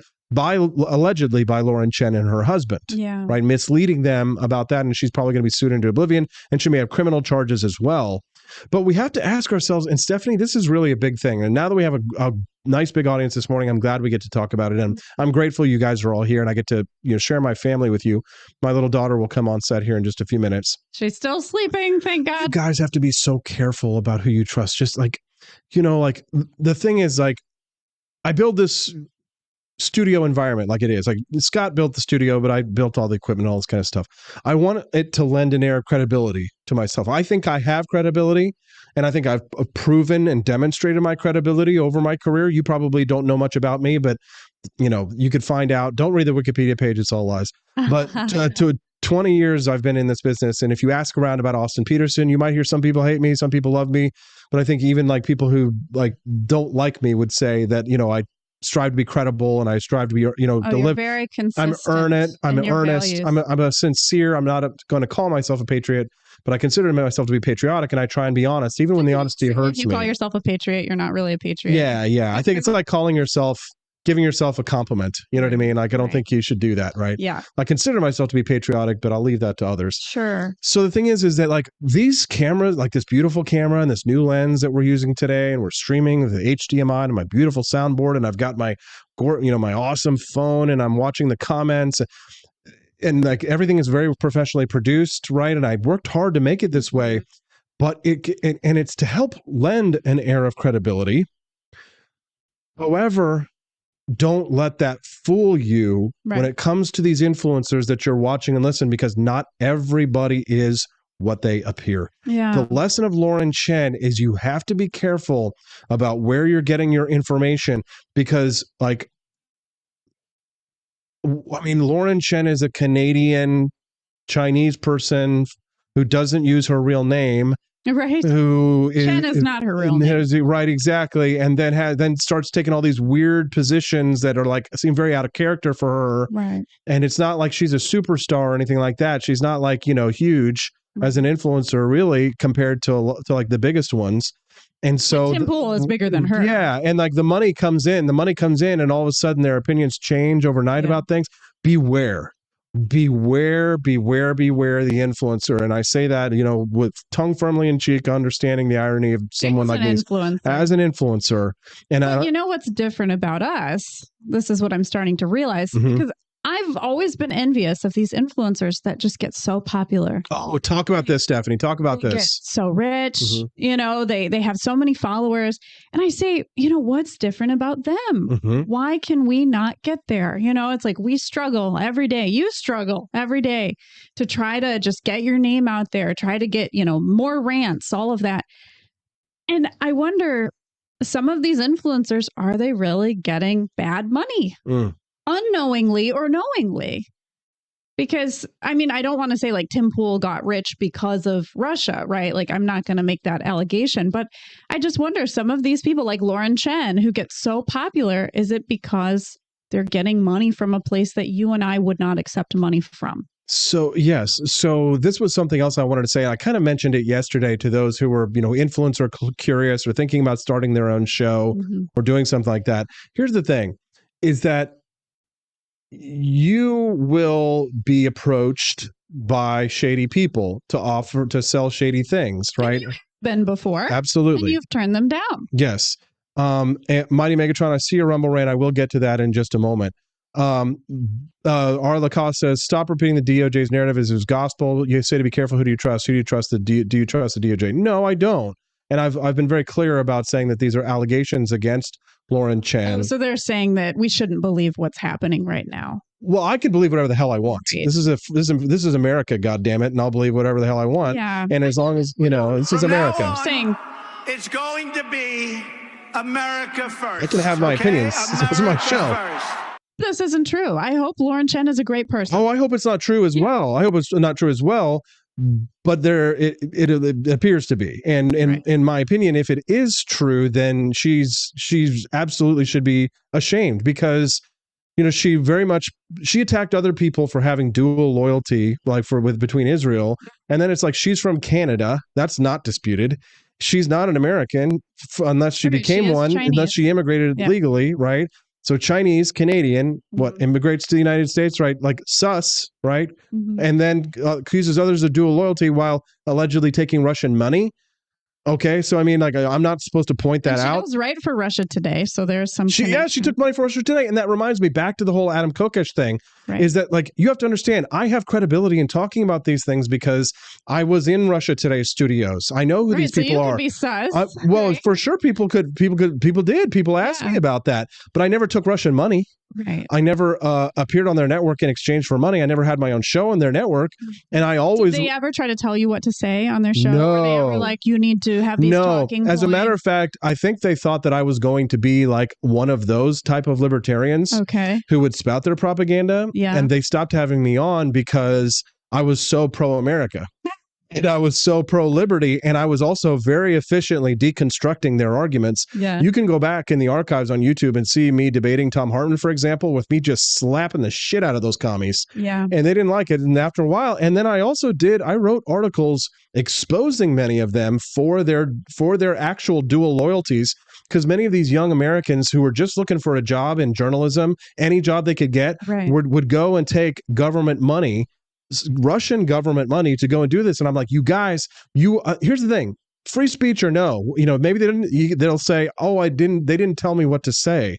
Right. It doesn't matter. You're compromising yourself, because what happens is that if you're taking that money and that's your revenue stream, the day comes when they do lean on you, when the invasion of Money is attached to strings. That's usually. correct. That's correct. So, for example, no matter how you feel about Ukraine, one way or another, maybe you're pro-Russia in that conflict. It doesn't matter. Mm-hmm. At the end of the day, if you want to have free speech to say you're not for Russia, or this is an egregious invasion and a violation of the rights of the citizens of Ukraine, let's say you took that position, you can't take that position as a host of Russia Today. Oh, I wouldn't think so. And I know many of those hosts who are American hosts who had to quit Russia Today. As a matter of fact, one of them very famously quit. I forget her name off the top of my head, but she was a friend of mine. I appeared on her show there. Oh, wow. And she was an American patriot. And she says, I think she didn't say kid, but she did say like some curse word and she quit. I can't remember who the Russia Today reporter is. I could find that after that. But she very publicly quit on air because she could not support Russian aggression. Yeah. And she knew she couldn't have those opinions while I was on there. And that's why I told these people, these Americans, I was always like, yo, don't take money from these people. Don't take money from these people. And Adam Kokesh, God bless him, he went and did a whole show, Adam versus the Man, on there. And I'm like, you guys, you're going to get compromised. And that's why I'm telling you that a lot of these influencers, a lot of these people, and it's not just right wingers, it's left wingers too. Absolutely. You think that China isn't paying some leftist blogger to do this shit? The white monkeys. The white monkeys? Absolutely. These YouTube videos out there that are boosting China up. Jim Joe Patty. China, look how great it is, everyone. Jimmy Joe Patty. Propaganda. That's a name I haven't heard in a long time, Jimmy Joe Patty. Abby Martin is actually the person that I sort of chuffed, or that the wrong use of my British slang there. Not chuffed, but she chafed at me because I called her out for what appeared to be duplicitous behavior, because she was this very anti-war leftist type, and then you can't really be anti-war if you're working for Russia Today. No, they're not anti-war. No, they're not. Right. And Abby really got pissed at me and like wrote me private messages because I called her out and wrote an article about it. But I'm like, you guys, you're compromising yourselves. You're taking I hate the American government as well, but that doesn't mean that I'm pro like some other country's government. Right. Like, I'm an American patriot. I'm not an American patriot. I'm American. Consider myself to be patriotic. Consider myself to be patriotic. Don't say that word, Austin.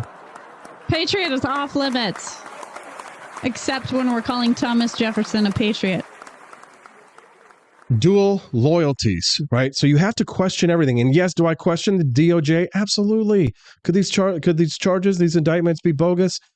Definitely. Do I think they are? No, I don't think that they are. I think they're real. I've been warning about this for a long time. Mm-hmm. I've been writing articles about this for a long time. If you go back to the libertarianrepublic.com, you will find articles of me calling out people like Daniel McAdams, who works for Ron Paul. You will hear me frequently here on Wednesdays talking to Judge Andrew Napolitano, who frequently hosts Scott Ritter, right? Who I think is completely sus. Even David Winery said yesterday that he should probably be on the FARA list, the guy who gets his passport seized. Yeah. But again, because of the Luft mention, because of the people who want to be counterculture no matter what, it becomes this horseshoe theory thing where they're so anti-West that they become pro-East. Like, there are like literally people who say things like they write op-eds, they admire China. They admire communist China and their approach, the control that they have over their citizens. It's bonkers. So it's bonkers. Libertarian in every way. It's bonkers, but it's true. It's true. So it's just, I've been warning about this stuff for a while. And, don't listen, when you see something like this happen, it's like, yeah, obviously, no shit. I've been talking about this for years, right? Only now people are actually paying attention because there's indictments flying. Yeah. So we can trust the news, fake news. We can trust the influencers, fake influencers. Yeah.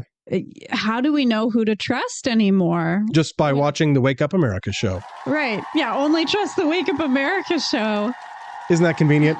And, I always say to people, look for red flags, right? In order to figure out who's good, who's bad. Yes. What are the red flags? Okay, someone's beautiful. Someone has a lot of followers. Mm-hmm. Yeah. Is that the red flag right there? Usually the bigger someone is online, it's not like always it's the case, but usually the bigger they are, the more retarded they are. You know what I'm saying?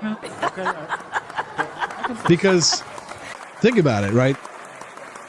Most people are pretty average, and then half of them are dumber than that, right? Most people like people that they can identify with. So then when they see someone else who's being funny and speaking at a third grade level or saying, insane shit, they're like, oh, it's kind of like a reality show. Yeah. Half of them are watching it because it's a train wreck, and the other half of them are watching it because they're like, this represents me. You know what I mean? It's just really making me wonder if a lot of these people who have rose up to the top very quickly, if there's something secret going on fake. Behind the scenes. It's fake. And I'm glad you brought that up again, because I want to make skeptical now. I want to make that point.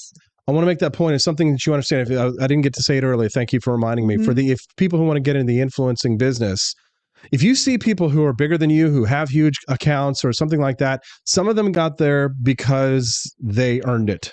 Yeah. Many of them did not. Many of them are the children of rich parents, and their parents said, whatever you want, baby, you want to be an influencer? Here's the latest, greatest equipment and phone, and they don't have to do what we do. And they have a rich husband. Exactly. Rich husbands. There's you can see a lot of podcasts with like women that have obviously rich husbands.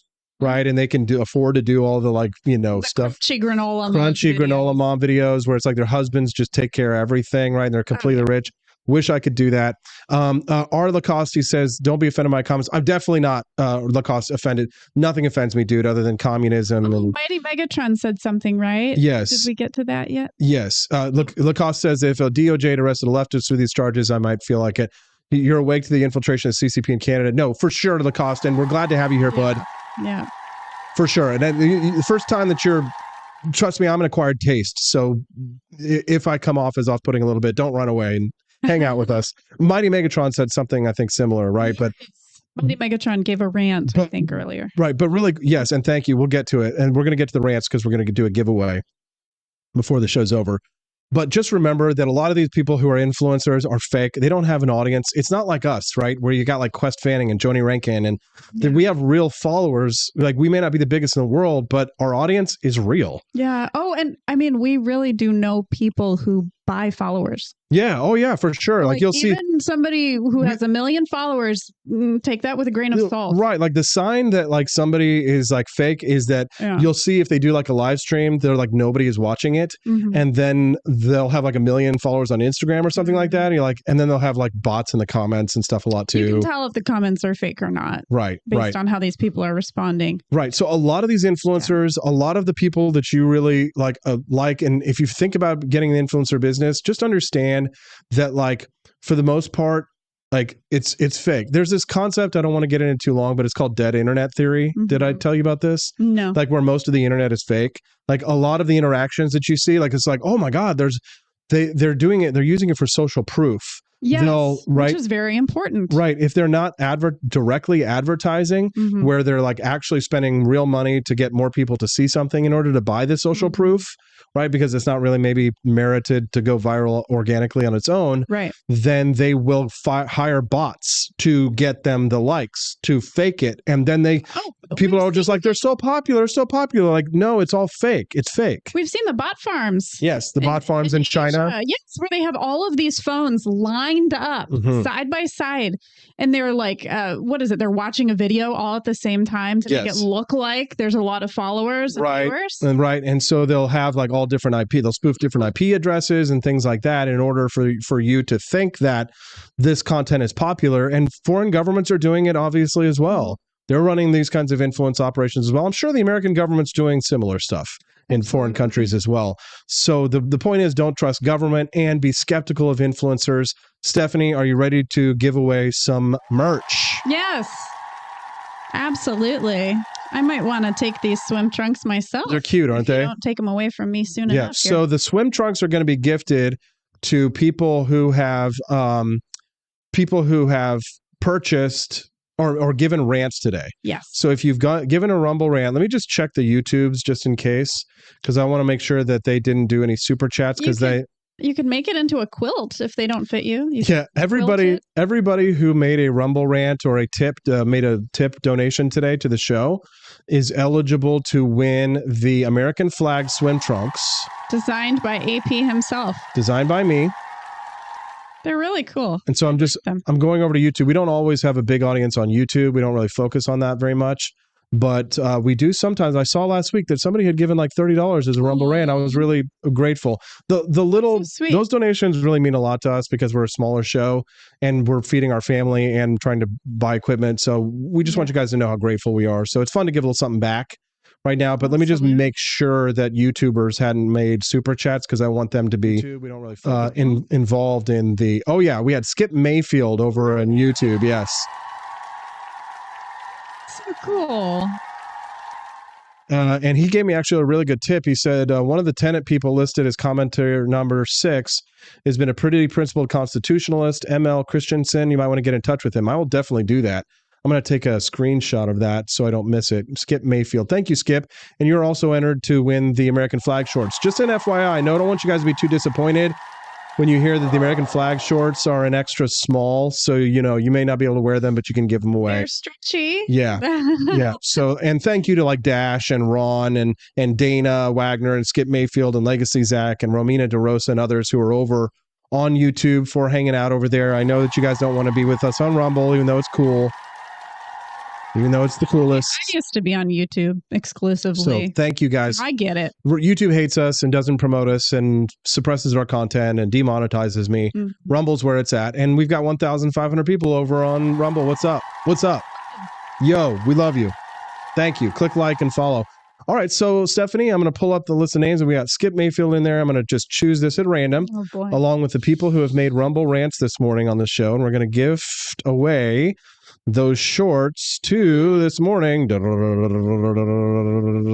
Mind Art is the winner. Yay, Mind Art. Min Dart. Yes, Mind Art. MNDART, right? MNDART, right? Dadbod Baboon. Are they from Wish.com? No. They're from the For Liberty shop. Right, because you get a super small something from Wish.com. Yeah, no, these are good quality swim trunks. Pockets. Yeah, they got pockets and they've got the inside pocket for it. So Mind Art, if you're listening, FYI, the way for you to get your shorts is you have to send me your address by sending me a text message to the bottom of the screen. We still got another gift to give away, by the way, by sending me a message to the number at the bottom of the screen. 573-319-1586 is the text line. So Mind Art, send me a text message with your name, your address, and text and email if you can so I can give you the tracking information when it comes up. And for anyone who wants the swim shorts in a bigger size, go to forlibertyshop.com. Thank you, Stephanie. Yes. Yeah, I mean, we don't just have extra small. I think they probably go up to extra large. Yeah, like 2XL. Yeah, more big boy like me. Absolutely. So you can get those at forlibertyshop.com. Mind Art, if you're listening, please send me a text and I will get you those shorts, okay? Next giveaway on this list. These are for monthly subscribers. These are for people who join us in a monthly contribution to the Wake Up America show. I'm going to put it up there, Stephanie. Tell us what this is very quickly before we go. And if you are a monthly subscriber, you are automatically entered. But if you subscribe today, you're also entered. So that is a real quarter, but it's not just any quarter. It is actually carved out to make it look like George Washington is smoking. So we don't know what he's smoking. Some people are saying it's marijuana. It could be nicotine. Who knows? Maybe it's marshmallow. But it's pretty cool. And it's on a necklace string, so you can wear it around your neck. I've actually seen someone put it on their mirror in their car. And so they just have it there as a decoration. So if you're not really into jewelry, you can hang it on your Christmas tree. There we go. So how can you be entered to win? If you see the red the little red logo next to a name there in the Rumble chat, that means that they are a monthly subscriber. And you can be a monthly subscriber too by going to wakeupamerica.show.com/support. And I'm about to close those entries. However, we would be grateful if you enjoy the show that you would become a monthly subscriber to help us to grow and to feed the baby, which is getting ready to come out on the show. Marianne, 1221, she's verified over on Rumble. What's up, Marianne? Well, how do you get verified? They have to do it for you, yeah. Oh, wow. Do you pay to do that? No. They have to give it to you, verification process on Rumble. So Marianne must be like a king of the castle, yes. Cool people with lots of followers. Exactly. So, oh, wow. So anyways, let's go ahead and do the gift giveaway. Let's see who we're going to do it for this morning. Go through the list of the subscribers. And today's winner will be Drew Van Ronkel. Saw you in the chat earlier. Hi, Drew. Good morning. Drew has been in and out this morning, so I hope he heard this. So somebody let Drew Van Ronkel know. Yeah. He is the winner of the George Washington coin, smoking coin. We probably have his information because he's a subscriber. So and he bought the Brainworms for Trump shirt once too. So him. Okay. Yep. So yeah, we know how to get to him. There you go. So every month we do prize giveaways for monthly supporters of the Wake Up America show. Thank you guys for that. Mind Art and Drew. Congratulations. Steffi, it's the end of the show. We've got one more read to go, one more live read that is, and that is from our friends over at rumble.com. They are so generous. They have gifted us Rumble Studio to help us to grow. And I'm really excited about working with the partners that Rumble has brought to us.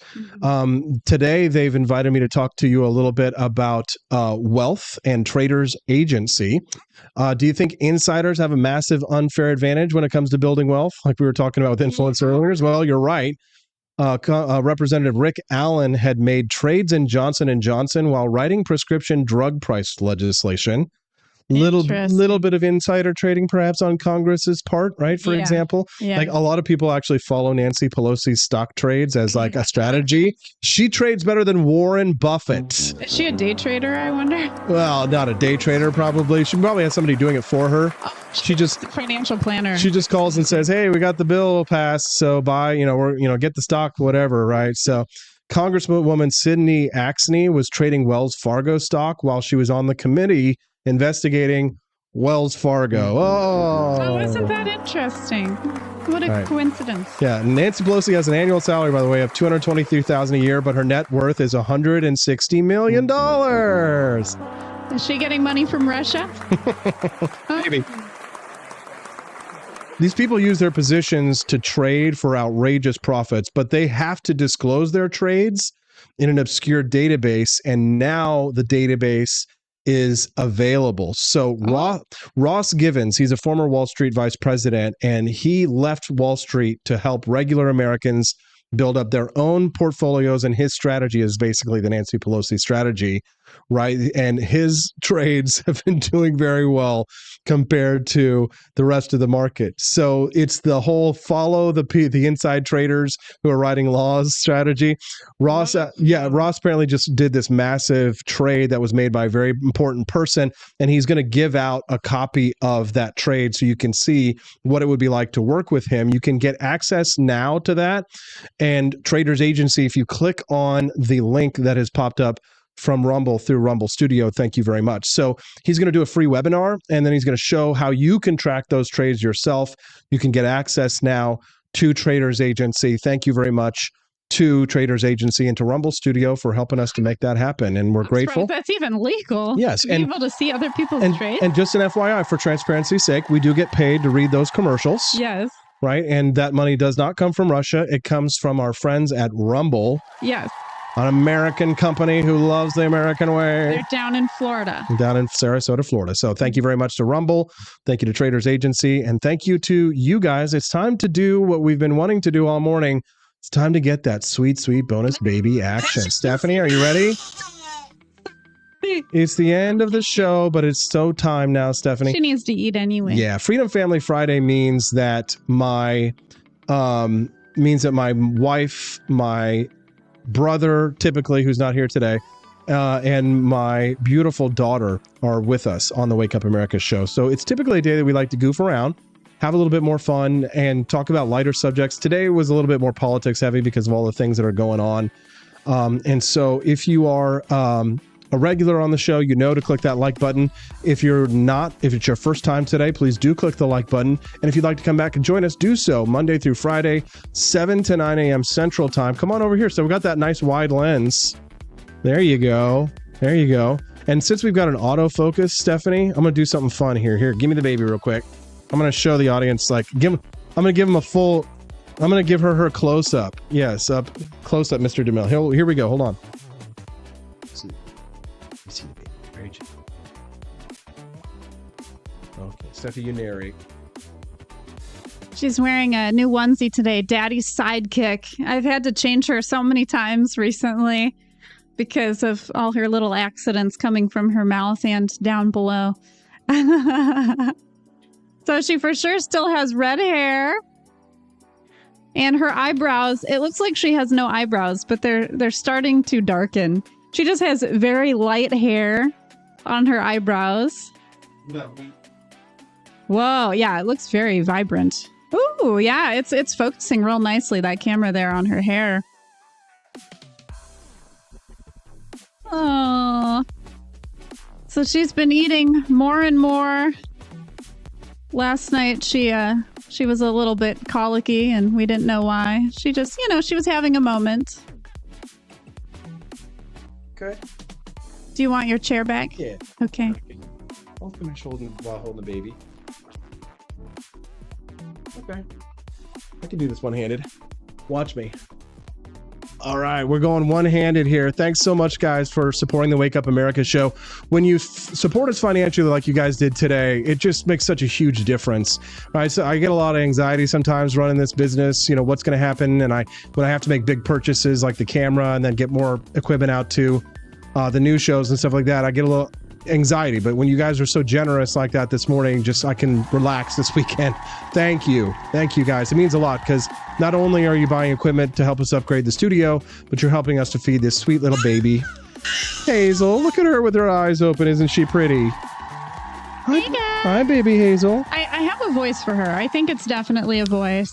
She's growing. Like, hey Dad. Yeah, she's getting bigger. Hey, Hazel. Yeah, she's already starting to look, kind of filled out and a little round. Little sweet, little cute baby Hazel. So thanks for all your support, guys. Helping support me, my wife Stephanie, and baby Hazel to make our dreams come true. We're Americans. We take money from Americans and we support American causes, economic freedom, and personal liberty. We'll see you guys here on Monday on the Wake Up America show. Stephanie?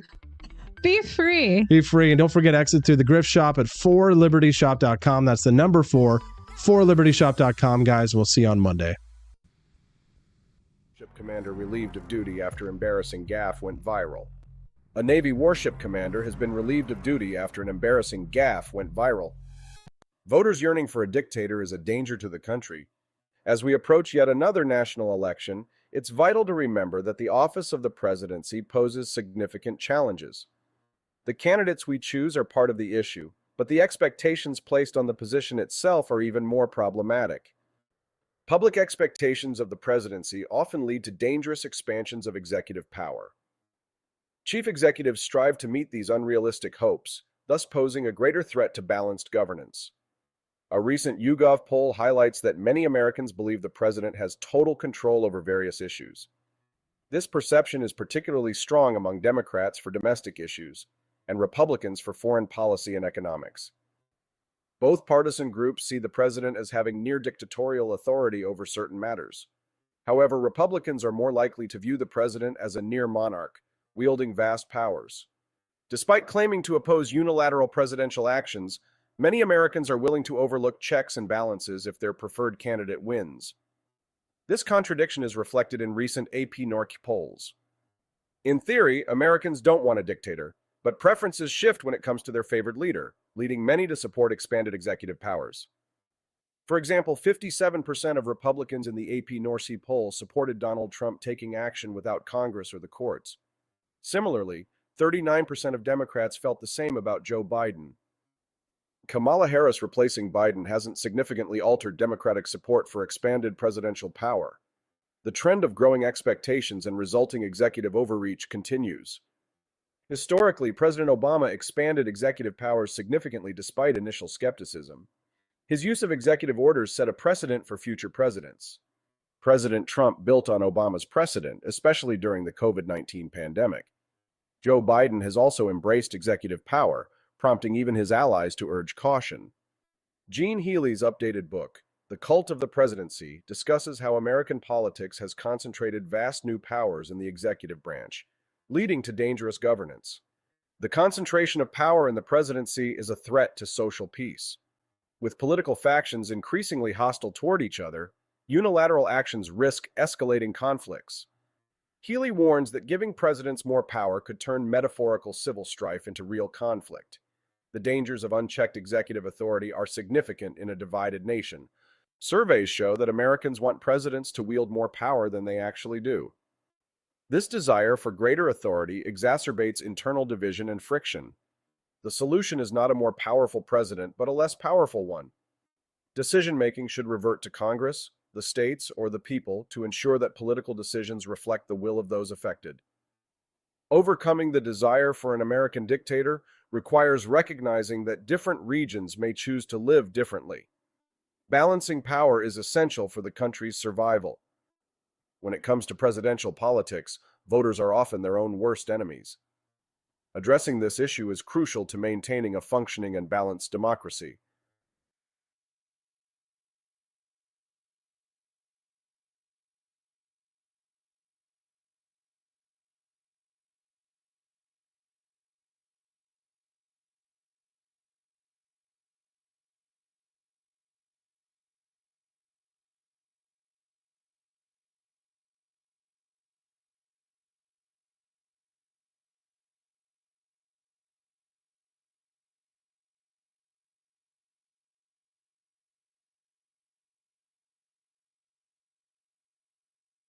Jump, and I approve this message. Believe me, Austin Peterson is the best. He's got the greatest Wake Up America show I've ever seen. Whenever I tune in the mornings and watch the live stream, let me tell you, he has got the absolute best content. I love his guests. It's just a total blast to watch, and I highly endorse and recommend the Wake Up America show. It's terrific, believe me. Is the outdoor of your home about as exciting as a library? Then spice it up and unbore your space with our custom metal signs.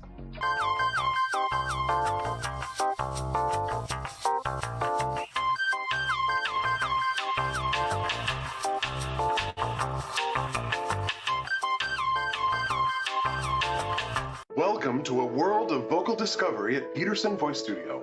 I'm Justin Peterson, here to guide your musical journey. Envision a place where your voice reaches new heights, where every note tells a story. We embrace all singers, from the enthusiastic shower vocalists to aspiring stars, ensuring each voice finds its unique rhythm and tone. Are you ready to elevate your voice? This U.S. Constitution, sure to awaken your spirit of liberty. For the aficionados, we've got the Jeffersonian Java, a complex mix of flavors that speaks volumes about your refined tastes. And don't forget Betsy's Liberty Lullaby, our decaf option, crafted with the same care and dedication Betsy Ross put into our Star-Spangled Banner. This blend lets you enjoy the taste of freedom anytime without losing sleep. No woke beans here, folks. Just pure, patriotic, pro-freedom flavors brewed with love for liberty. So why compromise your principles for a cup of coffee? Stand up for your values, perk up your patriotism, and start your day the American way. Get your founding flavors at ap4libertyshop.com.